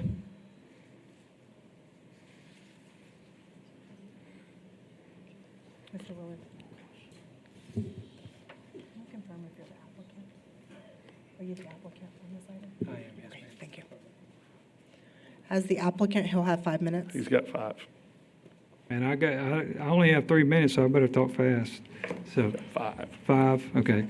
Hey, so first of all, thank y'all for serving. Appreciate y'all taking your time and doing what you do, because y'all get bombarded with lots of stuff, so we appreciate that. I think there's a lot of confusion, and the one of the two, Mr. Hampton's, it's confusing to me, and we do this all the time, the RS3 versus the RM1. The reason we asked for the request to go RM1 was strictly for the short-term rental. That doesn't mean that people will use it. It just gives them the right. The thing that I use as my litmus test on a daily is this 2024 housing study. And it asks for that. It asks for smaller houses, smaller lots, 0 lot lines. So we have followed what this recommendation is when we're looking for these properties they've been sitting there idle. Mr. Duncan had it for sale for decades. And that's the reason we went with the configuration we did over there. We've sold several of these where there's multiple opportunities for short-term rentals. I can't say one way or another, but most of the time that isn't what people are doing with it. I talked to the mayor yesterday. A lot of this will be corporate housing wherever you go with it. People are looking for, San Angelo is growing, but we have a shortage of smaller homes that fit what people need in terms of they're coming in for 3 to 9 months and they need a place to stay. So that's usually whenever you go the RM1, what we're finding is on a short-term rental, more people are going that way, meaning they're furnished. But that was the reason for the request. It doesn't change the size, the design, or any of those kind of things. Y'all have any questions for me? Are you getting these sold as you build them? Yes, sir. Okay. So every one of them is pretty much sold as it comes forward? Not all. There's 8 of them under construction currently. We got 4 of them, that people are going to move into. We've had people have a hard time seeing the finished product, and we got 4 of them that are right to the finish line. Mr. Hebert was talking about parking. We've got it set up right now with 3 parking spots. There's 1 where you'll be in a garage and then 2 outside parking. The ones on the opposite side, we're planning on making those 2-car garages on the bottom, so we'll end up with 4 parking spots per house. You talked about the visibility into houses from these houses. Are they able to look out these houses down into the others? Currently, they can look, there's 2 bedrooms upstairs and then there's a bedroom downstairs. The way our plan currently is because there's 0 lot line, the side that sits on the property line, there's no windows allowed. Our goal is to put all the windows facing the house beside it. So we'd had an earlier planning commission meeting, and there was a lot of conversation about not wanting any windows. So the side that would be the east side, that's our intent at this point, is to delete all the windows on that side. There won't be a backyard, so all we have to do is put a fence between each of them. They're usually 10 foot apart, and it pretty much blocks all the view from anybody being able to see on the bottom. So the quicker we get them built, the less opportunity anybody to look from the top to the bottom. Currently, if somebody was in one, they could see down and see into the houses in the bluffs. Awesome. Anybody else have any questions for Mr. Willard? I've got one. Go ahead, though, Patrick. Just a quick clarification. You, in your statement just now, you talked about corporate housing and, 3 to 6 to 9 months. Those are not considered STRs, so just want to make that point. Correct. Yes, sir.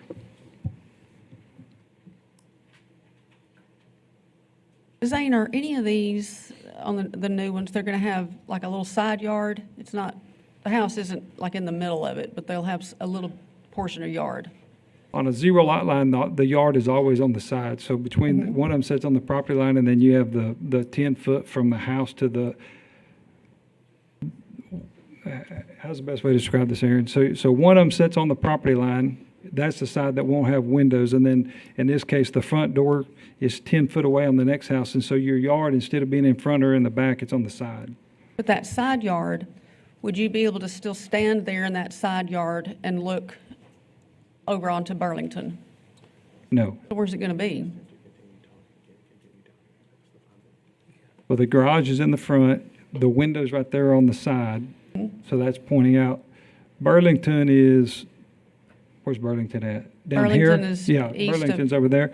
So, I mean, there's not going to be a direct window looking over out I'm the not talking back. about a window. I'm talking about if you're standing in the little 10-foot yard area. So right there, from right here where that's at, over, that's where the fence would be, but it's on the opposite side. There's no fence in this particular picture. We've already done them on the ones that are there currently. Okay, that's just, okay. That doesn't answer my question. If that house is sitting on that lot, I don't care how many stories or anything, I don't even care about windows on this statement. That yard is on the side of the house, correct? Correct, yes, ma'am. Okay. Does that yard go all the way back to that end before you go off that Yes, cliff? yeah. All right, so they could be standing in their yard and see over into the people on Burlington. They could. Our intent is to put a fence between the two houses, so if you were in your yard, you couldn't see toward Burlington. Well, I've been over there several times, and when you, even the 10-foot deal, even if you had a 7-foot privacy fence, I mean, I'm with boots on, I'm 6 feet tall, and I was standing there, and I saw 3 of them in their pool. So. But I'm talking about when we build them on the other side. I am too. I am too. No, but even if I did have a foot, you can still see down. It's incredible. You don't think that it will with any kind of fence, but you can still see down there. I think when we get the fence built, and you were standing by a 7-foot fence, I think at 6 foot, it's going to be taller than you are. But perhaps you're correct. Well, I just want to make, main thing, if that they would have access on that, on that yard part of them, that 10-foot. They could still get up there to it.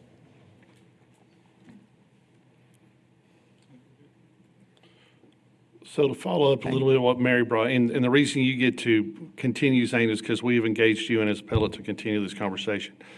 That doesn't matter whether either zoning or not. Those people will be able to stand and look whatever way, regardless of what we do on the zoning here. Correct. It's no different. This whole thing boils down to, can it end up available for multiple STRs or not? Correct. Yes, sir. That's when all it boils down to is that one decision. Yes, Where sir. somebody stands, what they can see doesn't change. You have the right to build there. Correct. Any further questions for Zane? Zane, thank you. Thank you. Will Barnes.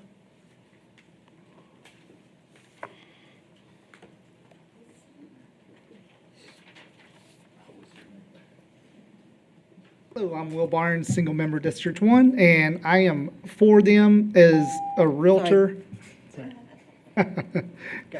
As a realtor, I believe in choice of use and best use for your home.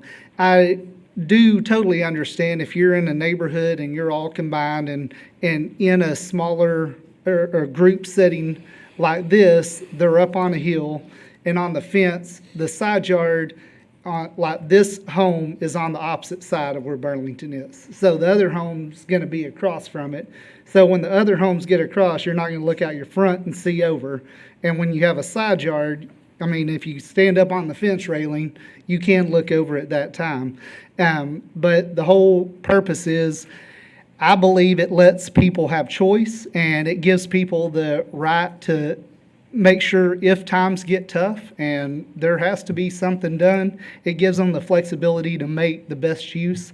The short-term rentals is under 30 days. A lot of these probably will be fully furnished for the professional network and the traveling nurses and doctors. And again, that isn't going to affect this whatsoever. They're still going to be there. I currently live close to 2 short-term rentals, and I have no issues because most of the time it's a traveling nurse in there. Occasionally you will have, people in and out. And as a family man, when we go on vacation, we look for a short-term rental so we don't have to get 2 hotel rooms to allow people to bring their whole family down. So in a nutshell, that's all I got. Thanks. Thank you, Mr. Barnes. Number 6, Heather. Scott Allison.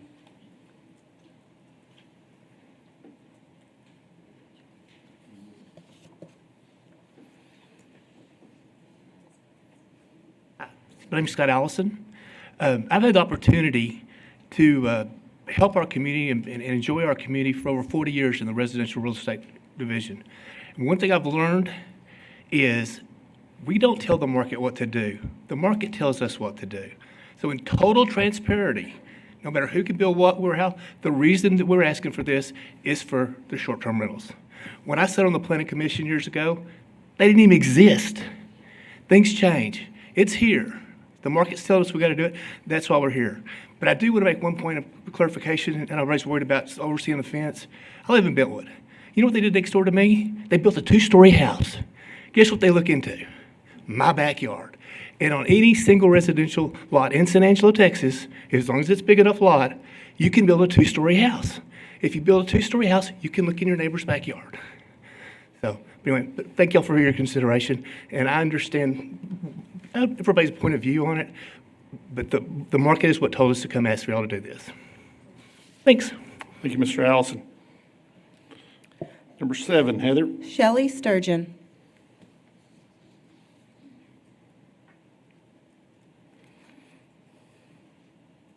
My name is Shelley Sturgeon. I live on Can you pull the mic Burlington. down? Thank you. All right, Shelley Sturgeon. I live on Burlington. These houses back right up into my backyard, as they said. The current zoning ordinance is to discourage super high density housing. And I'm not sure that changing it is going to make it less, but it's violating sensible city planning. It does not protect the integrity or character of our neighborhood. I'm not sure where affordable housing and the bluffs came together in the same sentence. That eludes me. Our privacy has already been violated. The natural environment and topography have been adversely affected.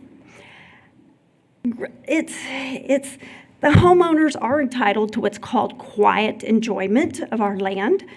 And changing the zone would further violate those rights. It's just, we're asking to consider us homeowners who are already there. And that's pretty much it in a nutshell. Thank you. Thank you, Ms. Sturgeon. Number 8. Frederick Hernandez.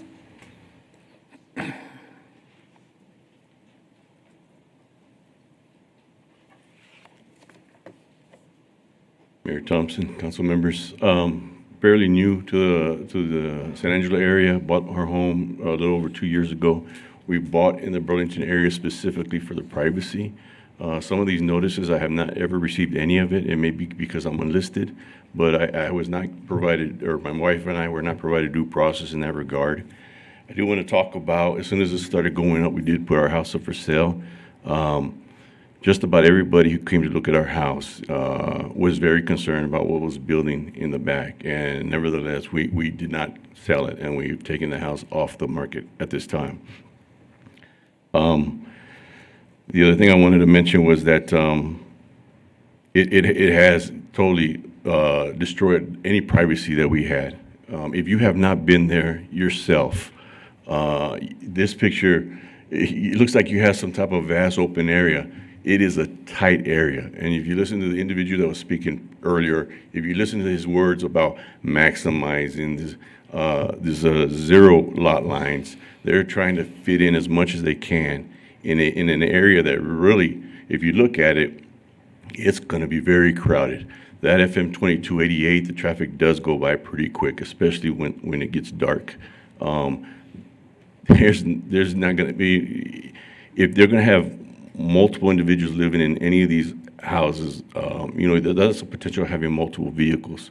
There's not enough parking area there. They're going to end up parking in Stratford.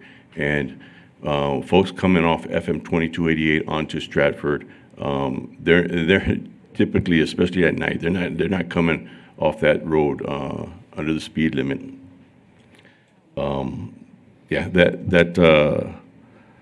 That's just a personal testimony of myself that I can vouch myself, because we did put the house up for sale, and it is adversely having an effect on our property values. And that's all I have, other than the fact that, again, if you have not seen that area, I would strongly encourage you to go and see it, because these pictures right here do not give any justice to how tight that area is going to be. Thank you. Thank you, Mr. Hernandez. That's all. Hold on. All right, Aaron, come back up.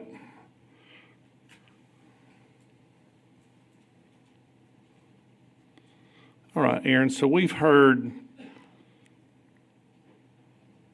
opposition and we've heard those that are advocating for this change, and both sides of those have very good points of view. Where I live on the north side of town, it's a lot different than it was 20 years ago. I mean, change happens, density happens.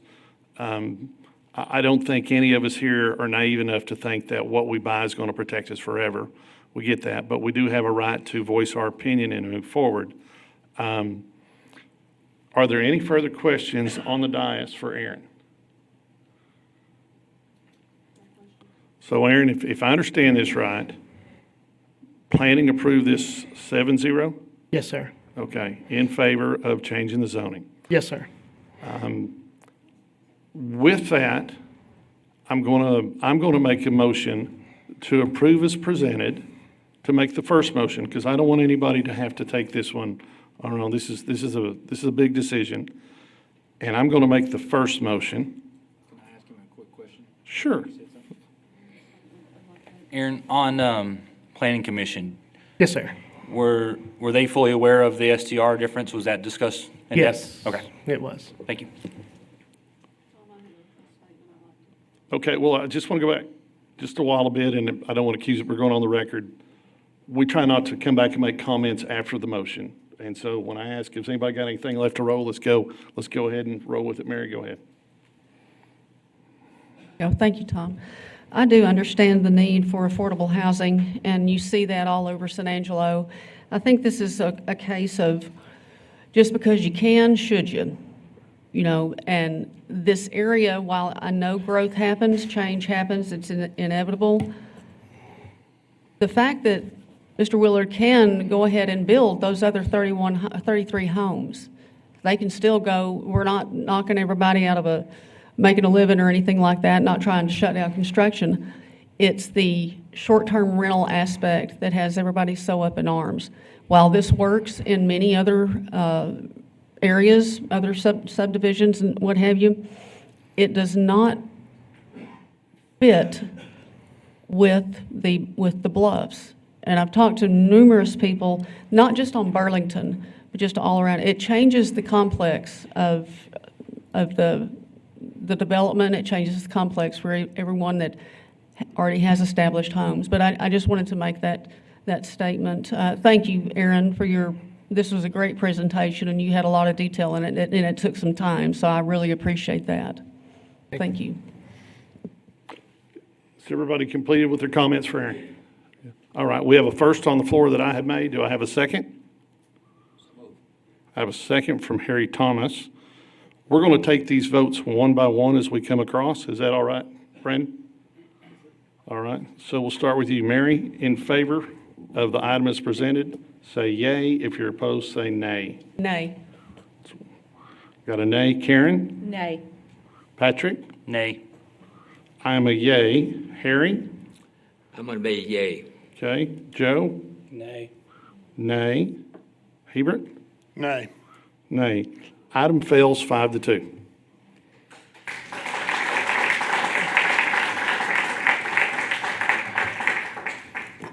All right, let's go to the next one.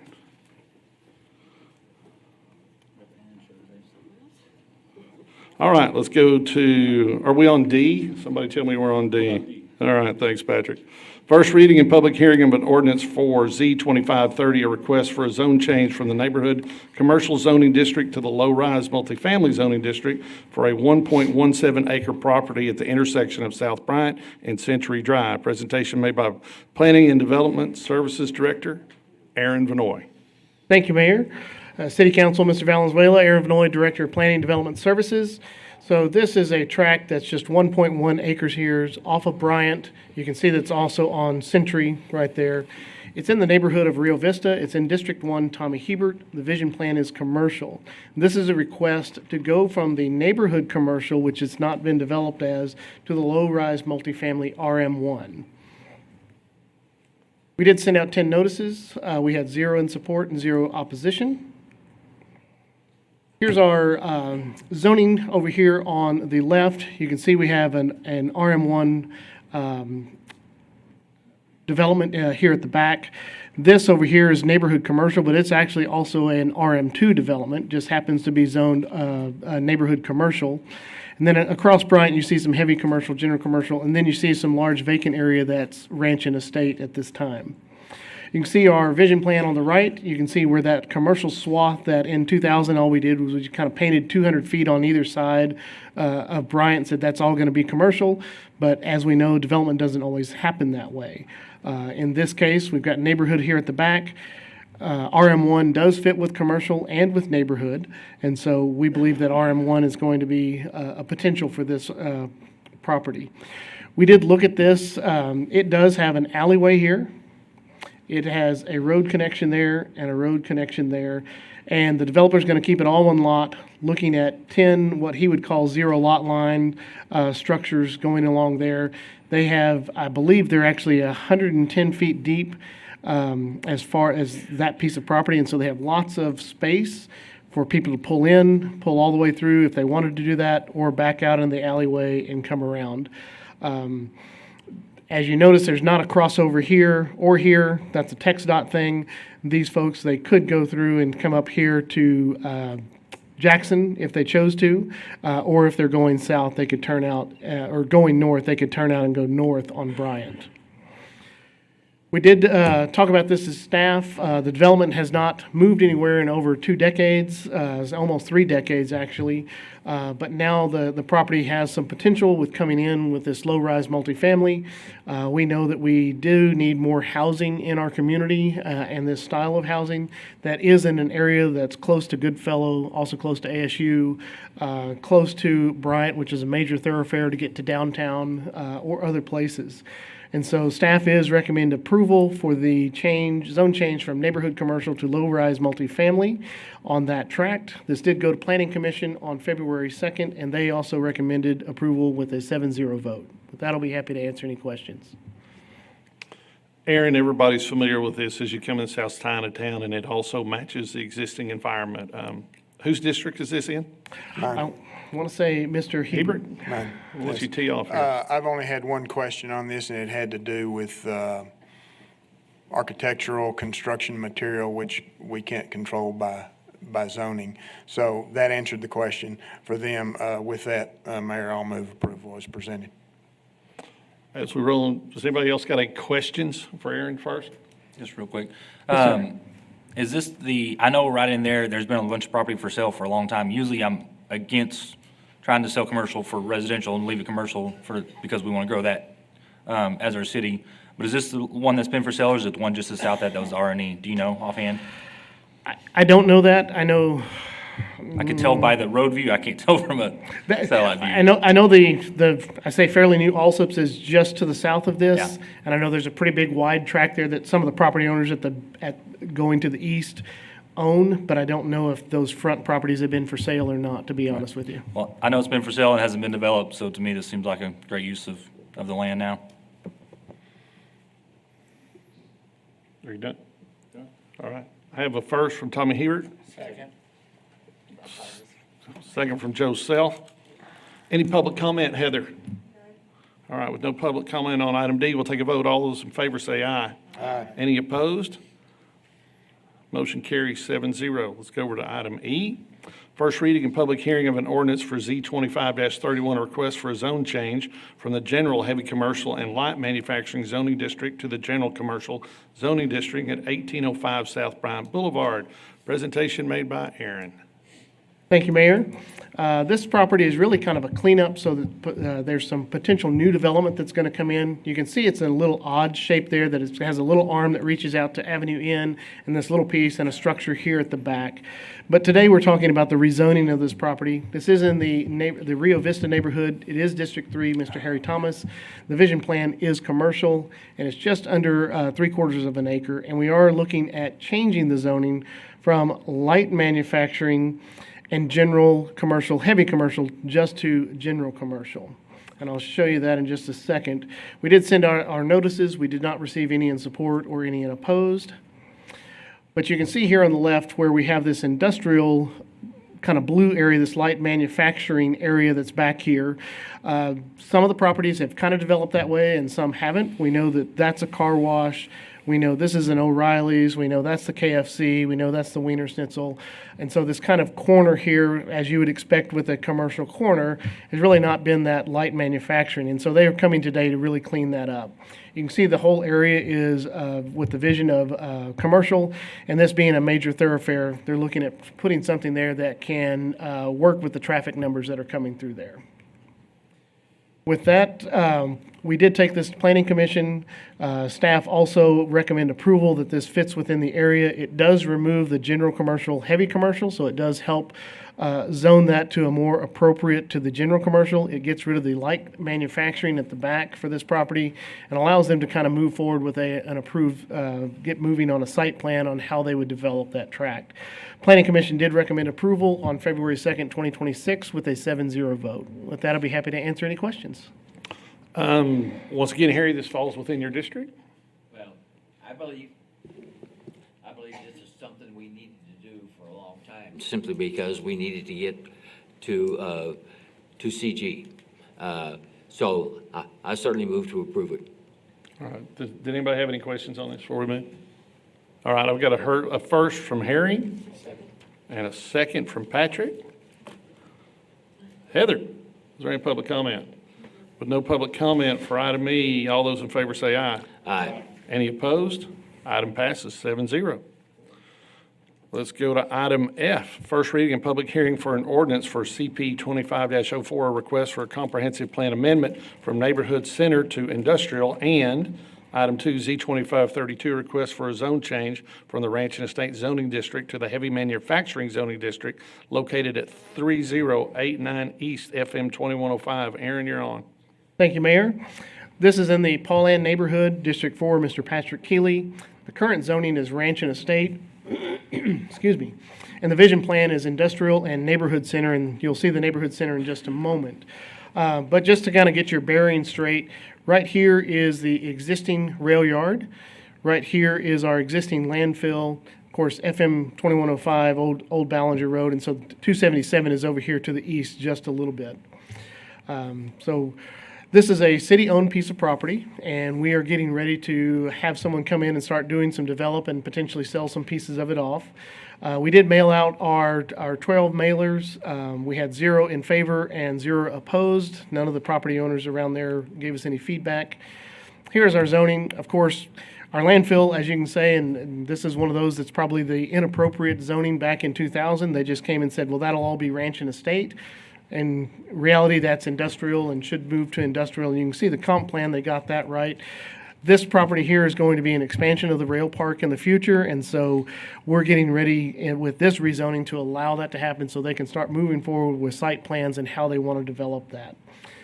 You can see the vision plan out there. When you get past this property right here to this side, that's in the ETJ.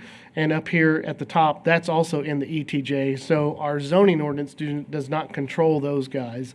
But on this property, it is within the city limits, and so our zoning ordinance does control it. On the vision plan, we are changing it, this one little corner right up here, because this is where an intersection is supposed to happen in the future. It's supposed to be a major intersection with Covington and such, and so in 2000, they put neighborhood center, but obviously it has not developed that way in the last 26 years, and we don't anticipate it developing that way in the next 26 years with what we're doing here today. Beautiful picture out on the road. You can see looking down 2105, and that's that road, that corner there at Covington. With that, staff does recommend approval of the rezoning from the ranch and estate to heavy manufacturing and a comprehensive plan amendment from that small corner of neighborhood center to industrial. Planning Commission heard this on February 2nd, 2026, and did recommend 7-0 in approval. With that, be happy to answer any questions. Awesome. Patrick, in your district, why don't you tee us off here? I only had one call about it. They have some business in the area, and they were calling about it. And once they knew what it was, they were fine with it. We heard about it at the Economic Summit today, about kind of what their plan is for the railport and the expansion and to bring in and load and unload cars. So I've got no problem with it in my area. Patrick, anybody else have some questions? So I got a first from Patrick, and we're going to give the second to Joe Self. Any public comment? All right, with no public comment, we're going to take a vote. All in favor say aye. Did you sign up for public comment? I did not. Then we.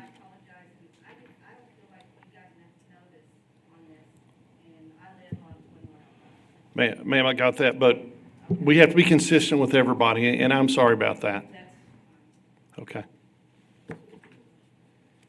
So with no public comment, all those in favor say aye. Aye. Any opposed? With no opposed, item F passes 7-0. Before we go into item G, we have set quite a while. I'd like to take a 10-minute break, give everybody a chance to take a 10-minute break, and then we'll come back with the much anticipated item G.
All right, we're going to call the meeting back to order at 7:40 PM on February 17th. We're going to move into agenda item G. So before we go down agenda item G, Brandon, will you kind of define the lines, the legality of this is a non-action item that we won't vote on? Will you kind of give a little bit of the parameters here? Yeah, sure. So, I mean, again, this Can you is. talk in the microphone, sir? Pull it Oh, up. sorry. Thank you. Hey, we all got to play by the same rules. I understand. Thank you. No, this is just a discussion-only item. There has been guidelines that were included in the agenda packet, and so discussion should be limited to those guidelines or related guidelines that we're talking about that could be in this type of district or zone. But beyond that, no action will be had. If these guidelines do later become an ordinance, I mean, of course, that has a process they would have to go through, likely because it's dealing with zoning that has started at the Planning Commission and then work its way up to City Council. So there will be more opportunities for public hearings on these. All right, cool. Thank you. I'll go ahead and read item G, discussion direction for staff to consider design guidelines and conditional use processes for data center type projects in the Northeast Master Plan. Presentation made by Planning and Development Director Aaron Vanoy, Chief Project Officer Rick Weiss, that's a new title, and Westwood Consultant Eric Head. Aaron, you're on. Thank you, Mayor. I got voluntold to be the one to present this, so I'm very excited. Congratulations. Yes, thank you, sir. So what I want to do is, as you guys know, and this is available to the public, is that this information is in the council background. It's about 6 to 7 pages long that has also some landscaping information in it. I'm going to go through some of the highlights through here. And so if there's things you want to talk about or bring up or something, myself as well as Rick Weiss and Eric Head will be here to discuss these items and make sure that we have some understanding of what they really mean. But as we mentioned in meetings past, that Westwood Professional Services was doing a Northeast master plan. Part of their master plan was to look at guidelines for data centers, and we asked them to fast track this item so that we could get it in front of the citizens and council before the rest of their master plan came forward, because it was very clear that our citizens care about data centers and how they're regulated, and should we add some more regulations if we choose to our zoning ordinance. So I'm just going to go through here and talk about what they've kind of come up with as recommendations for us to move forward with. So currently, data centers are allowed by right in light manufacturing and heavy manufacturing. One of the options is to add a conditional use process or conditional use permit. It would provide notice to the surrounding properties of a light manufacturing or heavy manufacturing zoning district wants to put a data center there. It would have a public hearing at Planning Commission, and it would also be subject to the design standards that may get adopted at some point that we were going to discuss many of those tonight. The other option is to create an overlay district in which an area where data centers would be allowed and subject to those design centers. So if we said, all right, this part of town, we want data centers only in this part of town, we would create an overlay district for that area. That has some challenges because we haven't fully looked at all the possibilities of where or if data centers could come. We also have looked at, and we'll get to another slide, a definition of data centers and what do they mean. As we've done more and more research, we have data centers in our community today. We just do. And it's actually more than I realized because they're just there being a business, doing their thing. And so it's very interesting of what they're doing. So if we were to add a secondary process to something that we think would be allowed by right, but let's add we would recommend the conditional use process for any property that's in the light manufacturing or heavy manufacturing zoning district. They would have another step to go through, go to Planning Commission and be heard at Planning Commission if they could have a data center allowed on that piece of property. with a conditional use, you're able to add conditions. We would propose at some point, and we will get that to the end, but that the design guidelines are automatic. They're not something that can be varied, that could be requested to go away, that those would come with that conditional use. And we would have to write our ordinance that way, but that comes at a later step. But that would be one of our recommendations. So some of the other standards that we have in here is some definitions. We realize that our ordinance is very light in definitions when it comes to data centers, as are most ordinances around the country. The team, and I say the team, actually Westwood, did the heavy lifting on this. They actually went and looked at 2 jurisdictions in Virginia that have lots and lots of data centers. They looked at Glen Heights, they looked at Round Rock, and they looked at Irving. All have ordinances for data centers, and he was able to pull over information that would be potentially in an ordinance for us in the future. So adding definitions for a data center, talking about the principal use, what a data center could be used for as a principal use, generator yards, private utilities. We put in here, new data center over 3,000 square feet would need the correct zoning and the conditional use, meaning if you found the light manufacturing and or the heavy manufacturing, you apply for the conditional use if you're over 3,000 square feet. What we have since learned, since we came up with some of those numbers, there are some data centers within town that already exceed that size. And if you think about our medical center, they have a data center. I mean, they just do, because they have to keep all those medical records and data. We have other data centers, so we're not sure that that size fits quite yet. And so do we go back with a principal use of that's their principal reason for being there as a data center? Or is it like a secondary use, like if you're a medical center and you just happen to have a data center to manage your data? And so that's a question that we kind of still have in our heads. A property could go through a planned development. So maybe they're not light manufacturing, maybe they're not heavy manufacturing, but they found a piece of property and they say, well, we want to go through a planned development. We are recommending that we would still write that our design standards would still go with that planned development for a data center. That they wouldn't be able to be varied or removed through the planned development, saying, all right, we're going to remove the condition of the design standards at Planning Commission. Now, planned development gets 3 public hearings, go to Planning Commission, and they come to City Council twice. And so there's lots of opportunity there as a planned development. All must do plan submittal with elevations, materials, and signage. And we'll talk a little bit more about this plan submittal in just a moment. But they're really having to do everything that an urban design would require, which is all of those. But we would codify that in our code, saying that they must do this with their plan submittal, not go through a rezoning or conditional use and then 10 months down the road they need to submit that. We would ask them to submit that ahead of time.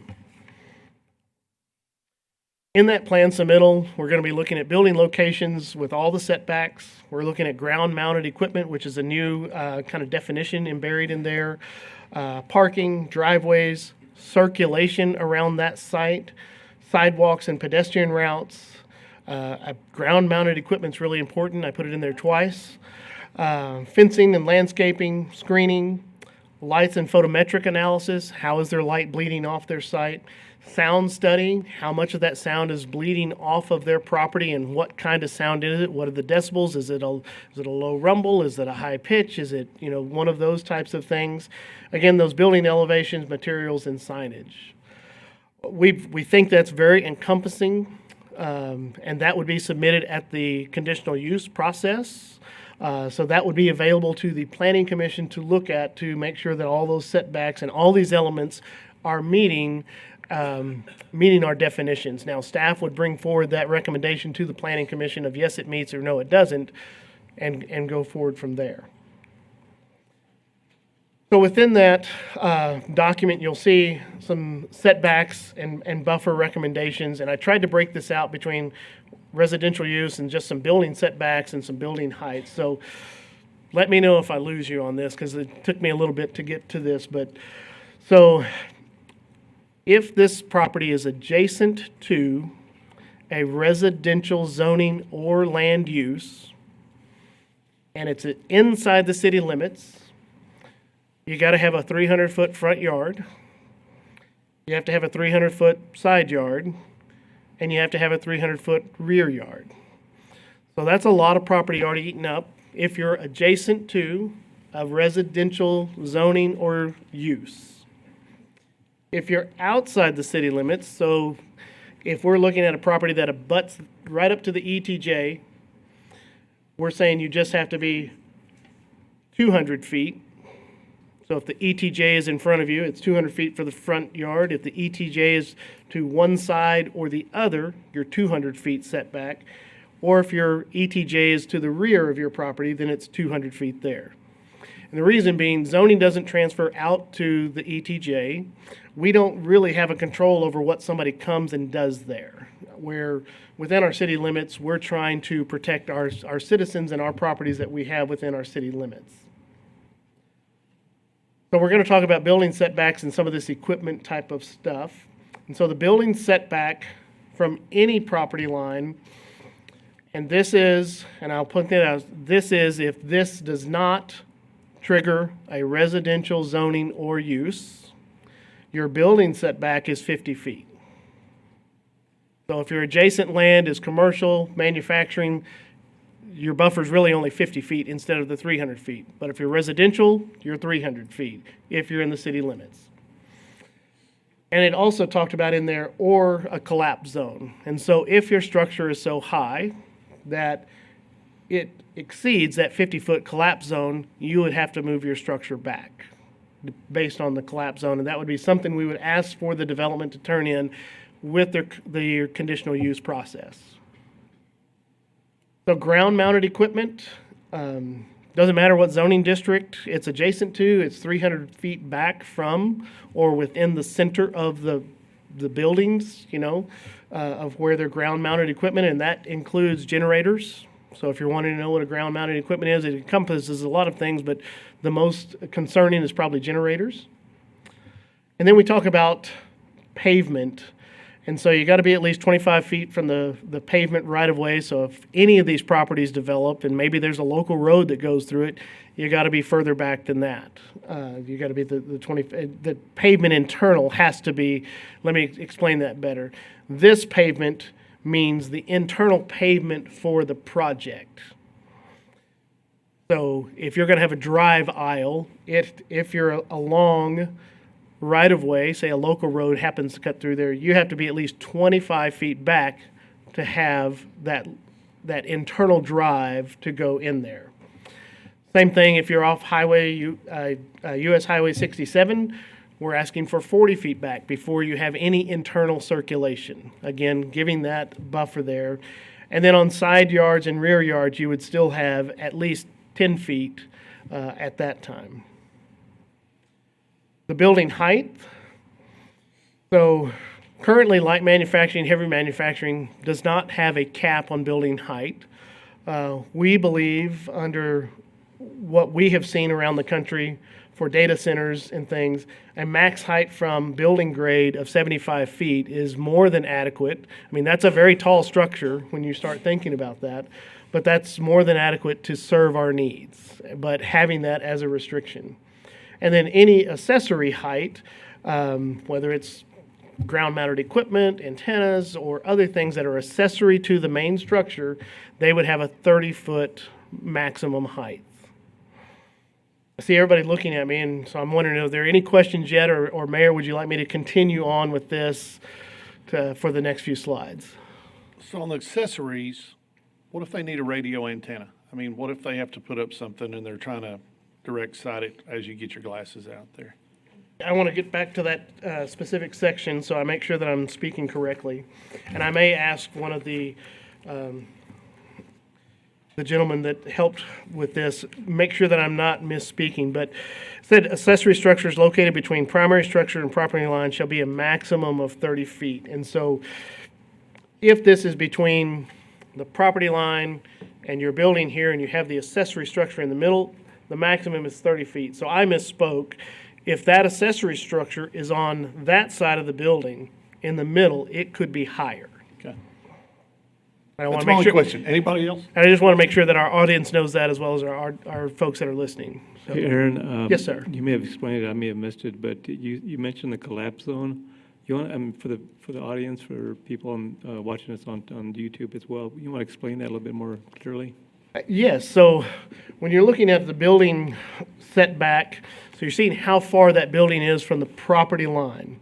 Well, the taller your building is, while we don't want it to collapse, but there is a collapse zone around that building.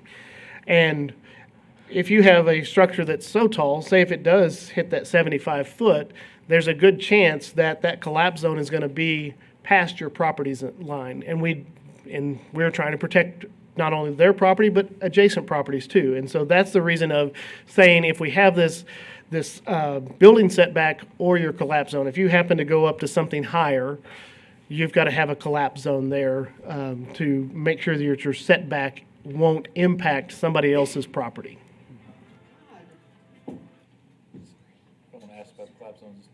Sure, no, ask. Yes. Aaron, on that collapse zone, do we need to leave a setback on top of that just for error? I mean, I hate to have zero room for error and be right next to somebody else. We certainly could, whether that's a 20-foot or 25-foot. I mean, that is certainly an option. And so that's kind of where we have this discussion and have these, like, hey, we want to look at that. What does that look like? Because our intention is, get your feedback and how can we, and the citizens' feedback, how can we move forward with something so that we get something in our ordinances in the future so we know that we can handle data centers that may be looking at our community to come to us. That's the only thing I really saw on that is just the fact with 50 or to just straight collapse zone, just to leave a little bit of buffer there. That'd be something I'd be interested in vetting out. And then I appreciate the fact that we put outside the city limits, still gave a pretty good buffer there to try to help those people. Yes, sir. Aaron, does that collapse zone specifically just the height of the building, or does it factor in a fall area that building would fall? I'm just curious. That may be already figured in there. I don't know, but It does figure in a fall area, and I may turn to look at Eric for just a moment because collapse zones is a fancy word, and I know y'all are all keen on that. So I want the true expert to come and make sure that I'm not mis-explaining. Right. Thank you, Council. Eric Head with Westwood Professional Services. Regarding the language in the proposed code, it says building setbacks to the street right-of-way, side yard, and rear yards greater of 50 feet or building collapse zone. So if the building is 75 feet, it does give you, it's saying like the building needs to be back from the property line 75 feet, right? So God forbid a side of a building did fall, it should just land at the property line and not affect the adjacent property owner. So it does two things. It pushes the building further back visually, right? And for a safety factor of it not affecting an adjacent property. That's the two things it does. Nothing more complicated than that. Thank you. It's always good to have a relief pitcher. All right, well, let's move on to some other items that are within the document. And it does address parking. One space for 500 square feet of office space and one space per data center employee, which is different than our parking ordinance today. It normally looks at gross area, and sometimes we get overparked. And I think our goal for development like this is to get the right amount of parking. If after development you only have so many employees, well then that's how many employees need parking spaces.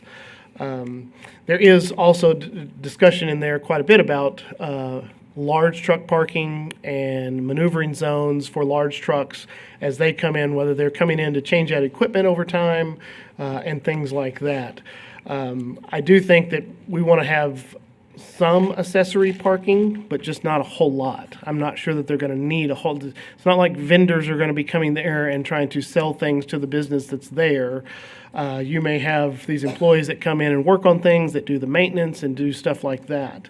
And we want to make sure that we have adequate parking for them, but not an excessive amount that takes away from the potential green space and other things that are there. The ground-mounted equipment, basically all of it must be screened, and in this case, it was a masonry-type screening, so a block or brick or other masonry-type wall that would be screening that ground-mounted equipment. Rooftop equipment would also be visually screened. Now, that may be with the same, that would not have to be a masonry screening, but it could be something that is a metal-type screening, depending on the style of the building. Fencing, again, could be masonry, wrought iron, or black PVC coated chain link. And there's some more details in there, but along the street frontage, say whether it's a local street, Highway 67, whatever it may be, for areas that we're looking at, is that we would want that fencing to be masonry or wrought iron, to have a little bit better, higher quality look to it than fencing that's in the back of the property. Our assumption is that most of these properties do put a perimeter fence for security of some kind, and if they're large properties, that can be very costly. The black PVC coated chain link blends in because it's a very dark color. Now, we thought about wood. Wood just doesn't hold up over time, and if you're doing 600 feet of a wood fence, that's probably not the best option for you for maintenance and things like that over time. And so we put those in as suggestions, and so we think those work. And then we also put in there a clause about fencing not in front of landscaping adjacent to the public roads. We don't want their fence to hide the landscaping. We want that landscaping to be seen, still be a buffer, still be a sound absorber, and have those types of things there. It does have a lot of landscaping requirements and lots of details within the document. And again, I tried to just kind of summarize is that if there's parkways, side and rear yards, it addresses those areas of needing and requiring certain types of landscaping. It also talks about grass and sod and how it has to be maintained, those types of things, and that kind of gives us some ability to go back, and if we see some kind of violation in the future, we have the ability to go back and say, well, you're supposed to have 7 trees here or 6 bushes or whatever the case may be. Then we have some provisions in there. If your parking lot is over 100 spaces, you must have some landscape islands. It can't just be a sea of parking. We want to break that up and have some better things in the landscape items, from trees to shrubs and things like that. Lighting should be shielded and pointed downward, not to exceed a 30-foot in height. That's basically a freestanding pole. If it's on the building, the lights are still going to be shielded and pointing down, but they can only be between 10 and 18 feet high. So they're not super high, really casting a lot of light. They're not super low. That's really not helpful, those types of things. Question. Yes, sir. This is rather an outlandish question, I realize. When you're talking about parking available, and maybe I need to ask Eric this first. Are you aware of many of the data centers that have food trucks come on the property at any point during the day? Or is that just typically not a thing? No, sir, I'm not. I don't know that particular detail of the operation of, once it's built, in operation, if that's something that happens or not. Related to parking, I will tell you that one space per 500 square feet of office, conference rooms, et cetera, that was in there to mirror what San Angelo has for its parking requirements for those types of uses. Then we added one space per employee, people working back in the data center. So that's where that particular language came from. Thanks. Aaron, that, again, it's probably a silly question, but it may be worth asking the question of someone that has had experience with data centers. Do they have food trucks come on the property? That may be something at some point that might, anyway, again. No, I think that's reasonable to plan ahead, because they may have one, and they just need to make sure that they have adequate parking for that. And I think that's where, on this line item, while we have one space per data center, maybe we add an additional amount of spaces up to a certain number and say, all right, well, you need to have a few extras for FedEx that shows up, or for the person that got lost or is coming to apply for a job or whatever the case may be? They're all good questions. All right. You hungry over there, Tom?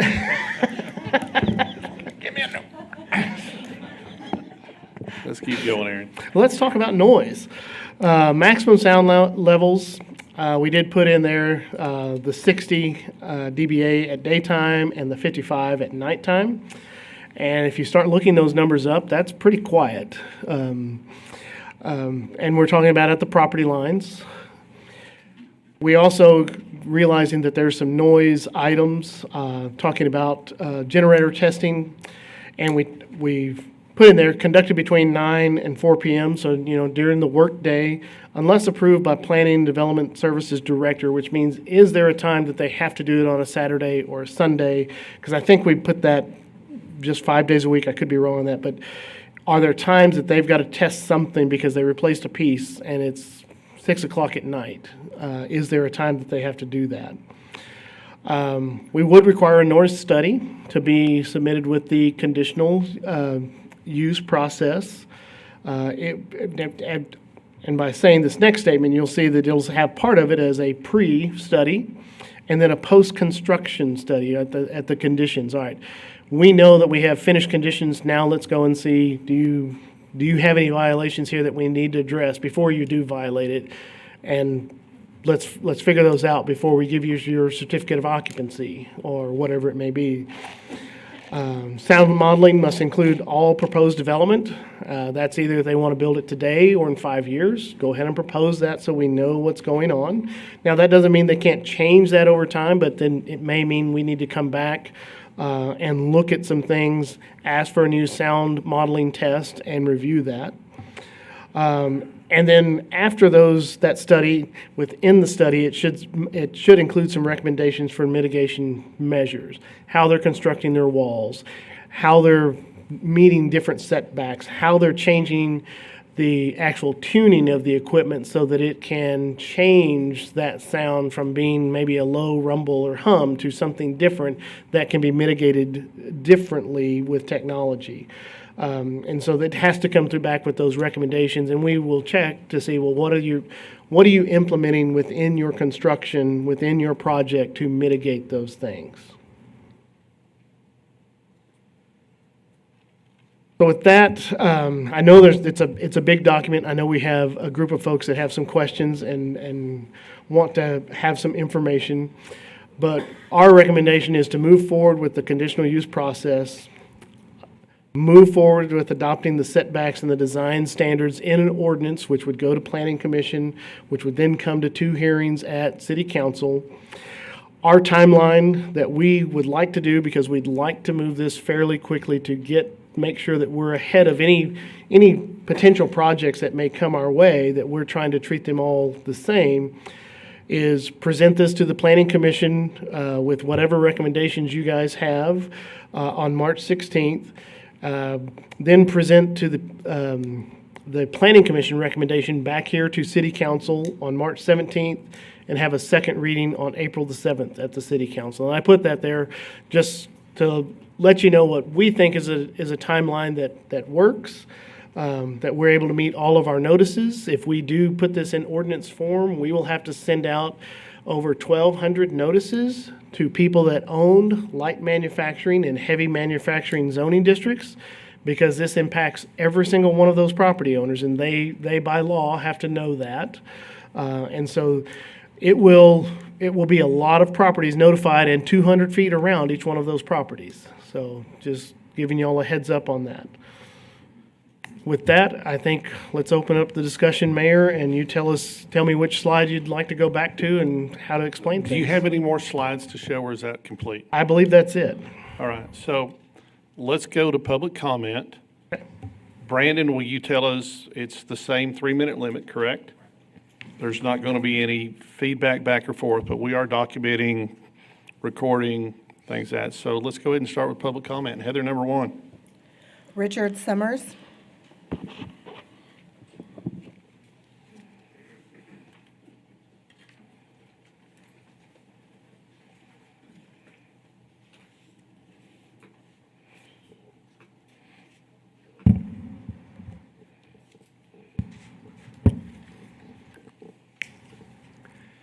My name is Richard Summers. I live in District 5.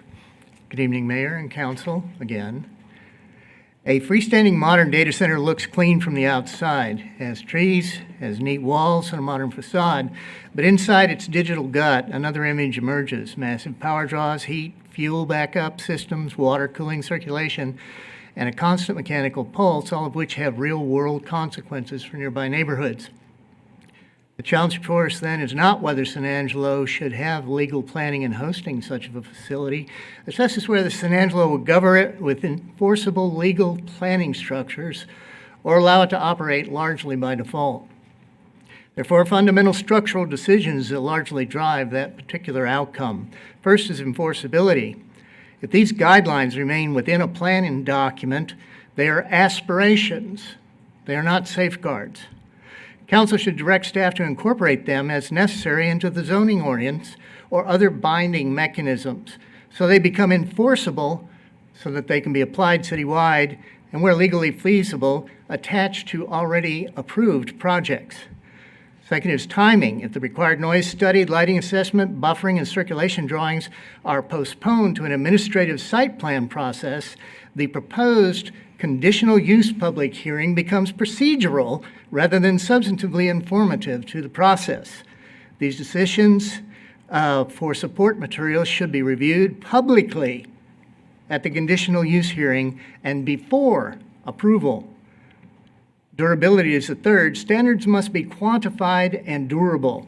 Low-frequency noise analysis, closed-loop water requirements, groundwater testing, buffer maintenance, step-back height limits, which would be necessary for a 75-foot building, and megawatt-based capacity governance publicly reviewed ahead of approval so that incremental corrective approvals do not reshape the city over time, which generates uncertainty and instability in relation to the project. Fourth is sequencing. The current data center standards draft specifies a detailed noise modeling and lighting photometrics will be submitted later at a planning stage. In short, transparency before approval is fundamentally different from review after approval. Round Rock's recent data center approval demonstrates that enforceable quantitative standards can be adopted through zoning tools without defaulting to a Chapter 380 structures, and Angelo can do the same.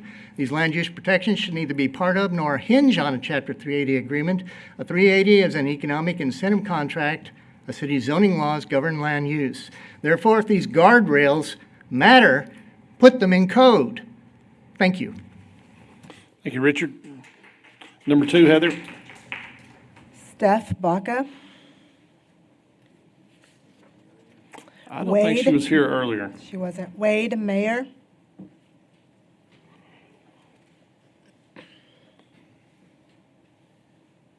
Wade Meyer from Karen's district.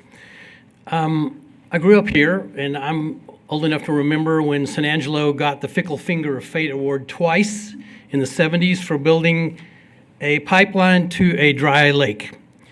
And then I believe it was in the last decade, we were down to like 90 days of water, if I'm not mistaken. I wasn't living here, but I heard about it, so I don't know if that's true or not. So that was a great presentation by Aaron, but it didn't talk about the two most important things, which is water and energy. I've read a lot of stuff, and I'm not here to say all that. I'm neither for or against this. What I'm for is the city of San Angelo and the cost of living and how it would affect the citizens of San Angelo.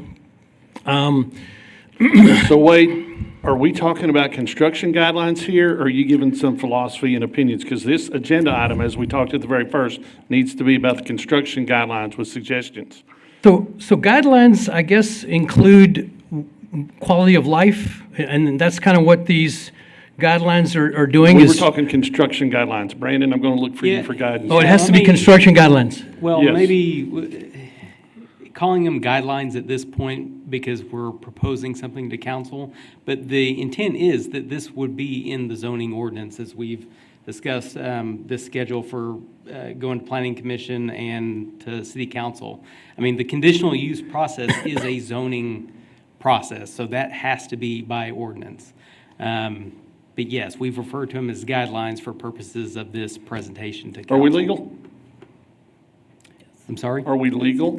To with what discuss, he's- yeah, absolutely. okay. I mean, we've presented it on the agenda as a So- discussion item for Go these ahead, and you've got guidelines. your time, you've still got your Well, time. so are you saying that water use and energy use would not be in the guidelines?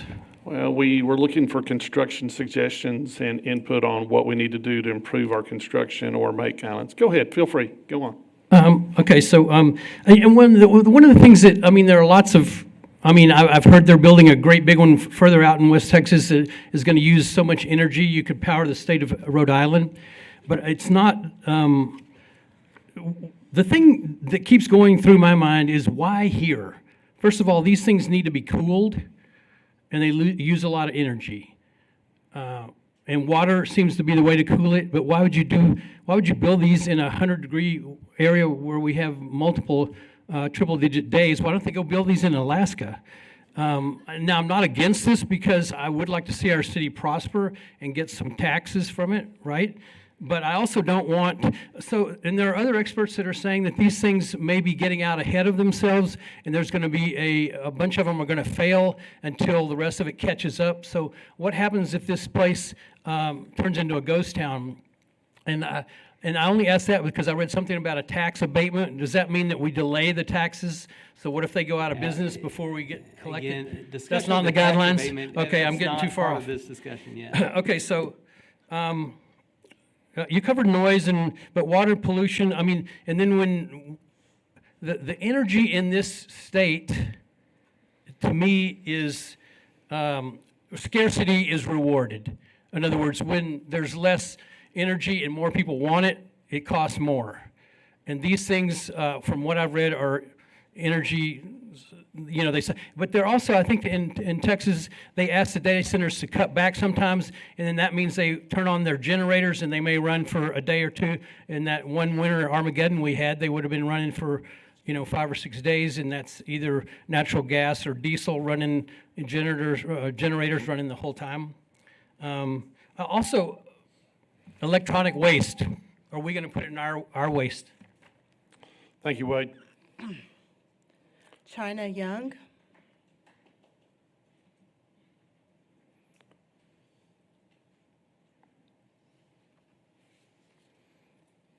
Hello again, Mayor and Council members. China Young, Single Member District 4.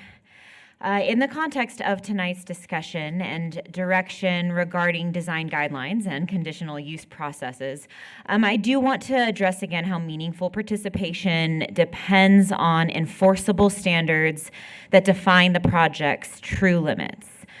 Public comment is an important component of participation, but meaningful participation requires that citizens understand the data center structural choices facing them. In this context, Round Rock, their recent data center actions provides a clear reference point for us. They recently codified developmental standards, measurable caps, buffering, cooling requirements, and amendment protections within zoning. Those standards define what the data center project in that community can and cannot become. And San Angelo now faces a similar structural decision. Economic incentives may address cost sharing, but zoning determines the physical impact on surrounding neighborhoods and infrastructure. By embedding enforceable limits directly into zoning, this council can provide durable clarity, reduce future conflict, and demonstrate responsiveness to community concerns. Specifically restricting the data center to what we have been told it would be, a data storage center, so that it would not suddenly transition to an AI or cryptocurrency mining data center could be part of those guidelines. In good faith negotiations, Skybox agreed to these standards in Round Rock. San Angelo can adopt a similar structure or framework, including any opportunities for the public to participate in developing those policies to ensure the citizens have the knowledge they need for peace of mind are welcome and encouraged. These policy decisions would demonstrate a clear commitment to good governance and not an opposition to growth. Thank you so much. Thank you, China. Russell Gully.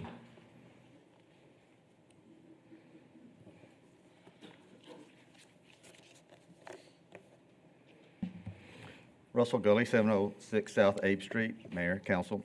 In reading this, and Aaron touched on it, 3,000 square feet, I guess we qualify as a data center.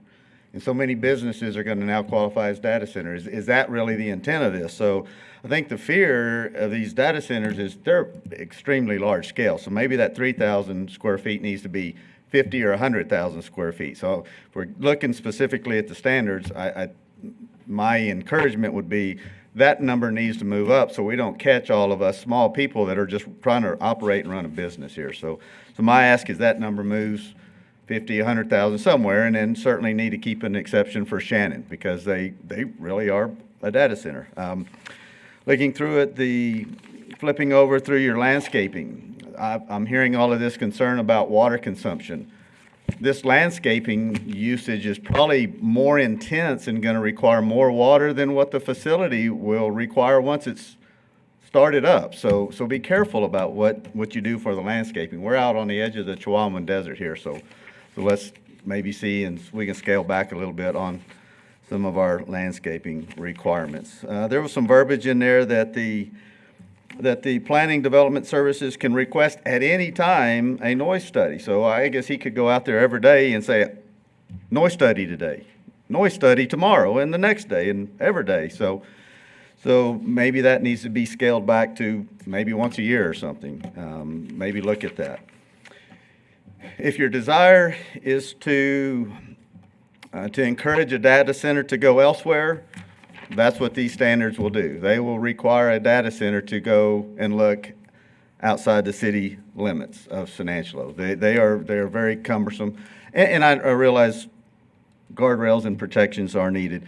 You just approved a rail yard that's going to be more impactful than what a data center would be potentially with that. So I think there being a need for a conditional use in these zoning districts, I don't believe that's necessary. These zoning districts, go look at what's happening in these zoning districts currently. A data center is nowhere near intensive use probably as what's happening in some of these current zoning districts. So I don't know that conditional use is the right thing. If you're wanting to encourage a data center to come to Sanangelo, let's scale this back and let's look at what really protects Sanangelo and its citizens. So thank you for your time and consideration. Thank you. Thank you, Russell. That concludes public comment. Number 6, and there's no more. Aaron?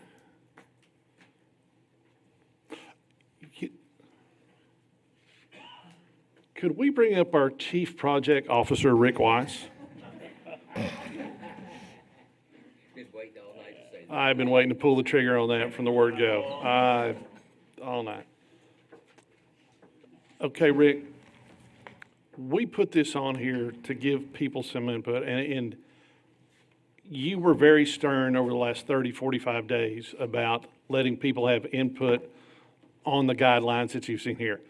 Have what you've seen provided the input that you think for the first round of input, and is there a place to provide additional rounds of input as we move forward? Right. So, yes, this was perfect. The intent was to have the discussion, to gather public input as well as from y'all to give staff direction. So I think y'all kind of gave it as we went along. If there's something you didn't mention, we'd love to hear that now so we can add it to our notes.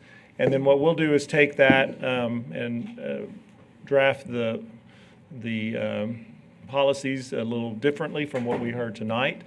And then the next step will be to take those to the Planning Commission and have the same discussion again based on a final draft of what we would propose. So if there's anything else y'all can think of as we've had this discussion you want to share with us tonight, please do so we can incorporate that. All right, so is there a way for if the public wants to contribute some more other than tonight, can they contribute more or additional things, or are we putting the cap on it tonight?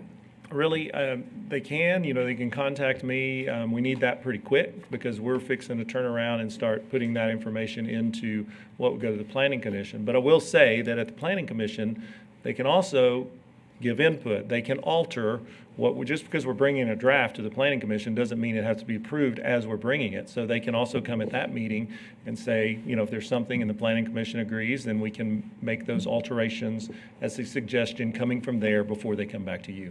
So that would be the best place to bring it. Hey, going back to Aaron's first statement, there's almost 5 places to make input as something was to move through the guidelines from conditional use all the way through planning. So there's 5 opportunities to make, adjust, mend, bend, whatever we need to do. So number one, I want to thank you for doing this. I think it's important, and we'll stick to this agenda guidelines. But with that, I'll open it up to the dais. Any questions, Mary? Ms. Karen? Can those of you presenting tonight confirm to us that the conditions placed on the data center ordinance in Round Rock were scrutinized carefully before you produce this document for us? You want to speak to that? But they looked at a variety of ones. I can't say Round Rock was scrutinized, extremely, but. It's been brought up repeatedly, so I just. Right. We did actually, More about that. we did look through Round Rock's ordinance. There were not a whole lot of, examples of ordinances around the country that regulated data centers specifically. A lot of communities just regulate data centers through their existing code. They might have a landscape ordinance, a noise ordinance that are all separate from that, and industrial standards. But I'll just repeat what Aaron mentioned at the beginning of his presentation. We had 2 ordinances from Virginia that has seen a lot of data center development over recent years. We looked at Glen Heights. That was a planned development, a PD. We looked at Round Rock, and that was a planned development. And we looked at the City of Irving's ordinance. That was a conditional use permit process. So I had created a matrix of those 5 different ordinances and looked at things like that are in the proposed ordinance: setbacks, noise, lighting, building height, landscaping. I think I mentioned off-street parking. Those types of things that are in this proposed language. We sliced and diced and compared, and we chose, we kind of lifted some of the language in those ordinances we thought were best fitting for this community, for San Angelo. So, and we pulled other regulations from different ordinances, different landscape and setback guidelines we see in Fort Worth or Mansfield or Burleson, Texas. So we've looked at more than just these 5 to bring in some of those regulations that we felt like would best address some of the concerns that the citizens had and the council had.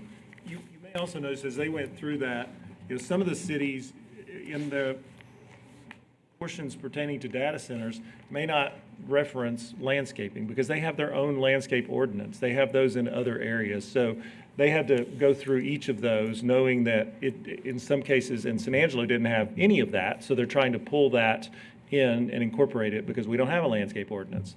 So we're trying to incorporate those kind of things as well as others that aren't referenced necessarily in ours. Patrick? On the landscape, a lot of what's been brought up is some of the same questions I've had, and I think some of it was put in there. This does not take away the option to zero-scape, things like that, right? To help conserve water if they wanted to do that? Correct. So the type of plant materials was actually put together by Carl White, our Parks and Rec Director. So it's based on plant material that actually works here. I would strongly suggest as we go through these, I think it's going to make sense for the city to explore with whoever if there's a data center there, we've got a water treatment plant out there. Are we going to try to get them to use gray water that goes back into this area? We've also got a reserve, and this is something I can talk to Shane about, certain areas for discharge for the city. Well, can we take some of that discharge area and reallocate it along this landscape area where we're using some of that? And so there's creative ways like that, I think, that can actually help us at the end of the day. But, as we go through, those are things we'll have to explore as we're doing it. I think that's the intent. We talked about the principal use makes most sense to me, at least looking at it. But on that, would someone be allowed to skirt the system and say build a 2 million square foot warehouse and $990,000 is data center, and the other part they use as a warehouse, and so it's not considered a principal use data center. Does that make sense? Could they skirt the system? I think I understand your question, but my first answer is no, I don't believe so. With the multiple review processes that they would have to go through, and they have to submit a floor plan and all of those things. And so while, yes, there can be shell buildings built, they still have to come back for a certificate of occupancy for what they actually are. And that involves city staff going in and doing an inspection of what are they from fire marshal, from building permits.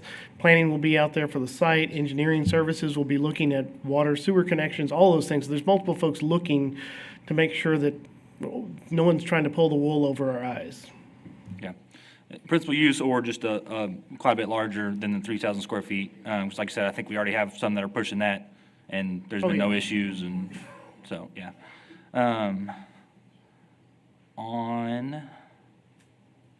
On the lighting, and this is something I just heard today, but it's something I have thought about, and I brought it up to Shane when we talked about lighting. Dark skies compliant lighting was something that was brought up today. I think the ordinances that are talked about kind of basically already allude to that, so that no lighting is shining above the horizon of the light. I think that's something. That is the intent, yes. Maybe that's a way that we need to just reword that part of that as we bring it forward in an ordinance, but we can certainly look at that. And to the point of Russell, we don't want to run anybody off if we can, and that's with any business, right? We don't want to run businesses off because we have too many ordinances, too many restrictions on things that shouldn't matter as far as quality of life around it. So that's something that I feel like a lot of what was put in there already fits that, but if that could be vetted out a little bit. Are these guidelines where we need to put something about water usage? Do we need to have that cap so that any data centers going in the future knows that they can only use this much water to run their facilities? I think that's actually a great suggestion. It's something I think we've talked about in the past. So I think we can do some research and confirm, what that amount is that, is reasonable for the facility and safeguards a little cushion, and maybe there's some language in there that also gives in some unique circumstance, they have the ability to come to council or whoever and request. But I think with all the, not to do a pun, with all the data they have, they should know how much water they should be having to use. So give them a little extra for, and something crazy happened. But that seems like that would be something we could put in there. And then I think that would fix my other question about putting a different style of system. So as long as they're not using a crazy amount of water, then to me, it doesn't really matter the style, because the electricity's not really us. That'll have to be permitted, all that vetted out by ERCOT and AEP. But the waters, if we have put a cap on that, then there's only so much they could do. I think another one I heard that y'all might be interested in was the limiting that from changing to some other use. I think I heard that one tonight, which I think I've heard y'all mention as well. So, and that's where I don't know if we're going to have that ability to, because Gabe's here. He talked about it the other day. Basically, they can do AI computing with the regular data centers. Like, there's really nothing that changed. It's the crypto mining uses more power, uses more water. So I think that's where that water use would kind of limit anything else that they could do. And I guess we've kind of got that controlled because they can't, you've already limited them, like you said, on the water, you limited on the noise, all these various things are going to control what they could change to. And then on the building designs and setbacks and things like that, Eric, is that what you've seen predominantly in the other ones? Is that pretty close to their standards? Right. Several of the ordinances were consistent in terms of the architectural, articulation of the building facade and the side and rear. So it's not something that should run them off. Like, it's something that most of the data centers they've adapted to in other areas already. Right. It seems to be that way. Yes.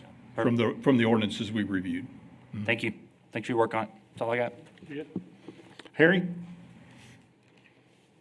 Just briefly, I want to say thank you to Aaron and Chief Projects, Rick Wise, and for reaching out to Westwood last year to get ahead of this curve. I think there's some opportunity for the citizens, if they still got concerns, to have a conversation with Aaron or Rick by the 1st of March and then they can come to the planning commission, and then they can come back to the 2 city council meetings if they got questions. I think we're way ahead of the curve on this, and I think we'll be ready when a data center decides to come here. Mr. Sell? Reiterate what he said. Good job. I do agree with Mr. Goley. We need to probably increase the square footage. And one example that I know of personally is 2320 Sunset Drive. It's Sunset Knickerbocker. ASU owns it now, but that's been a data center for 30 plus years, right in our backyard that nobody even knew about. 4 generators there, sitting there, a cooling tower. Nobody knew about it. Nobody ever had a problem about it, right in the middle of town.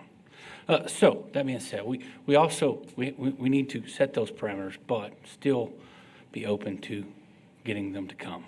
So that's my only good job. And we can limit the use of water. That doesn't mean they can't go get a tanker truck next door outside the city limits and bring more water in. But it does limit what we expose ourselves to. So I think that's a good idea as well. So that's all I have. Thank you, Joe. Mr. Hebert? Good. Excuse me? I'm good. All right.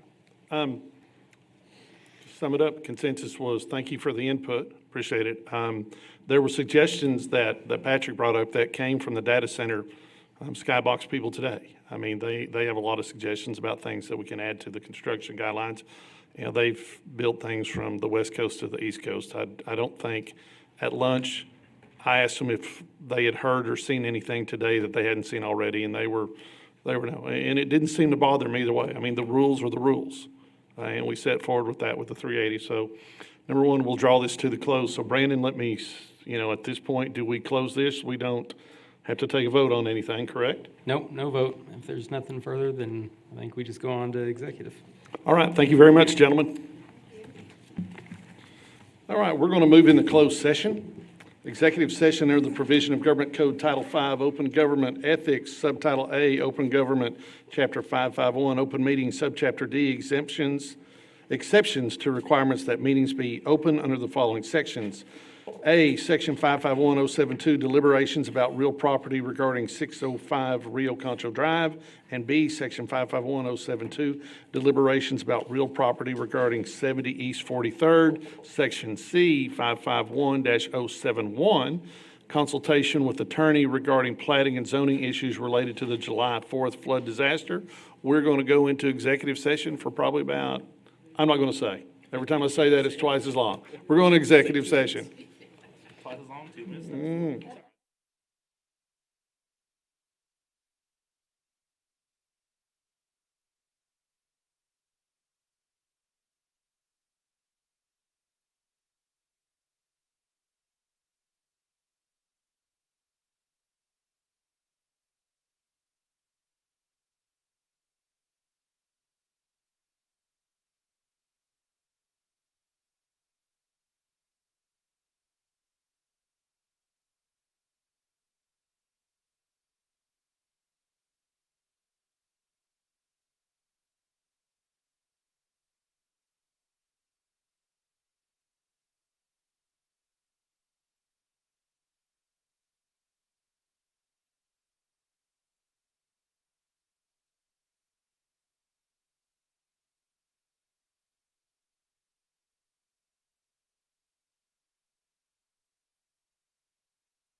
All right, we'll bring this meeting back to order on item number 8, follow-up and administrative issues. Consider items discussed in executive session if needed. None is needed. Item B, consider approving various board nominations.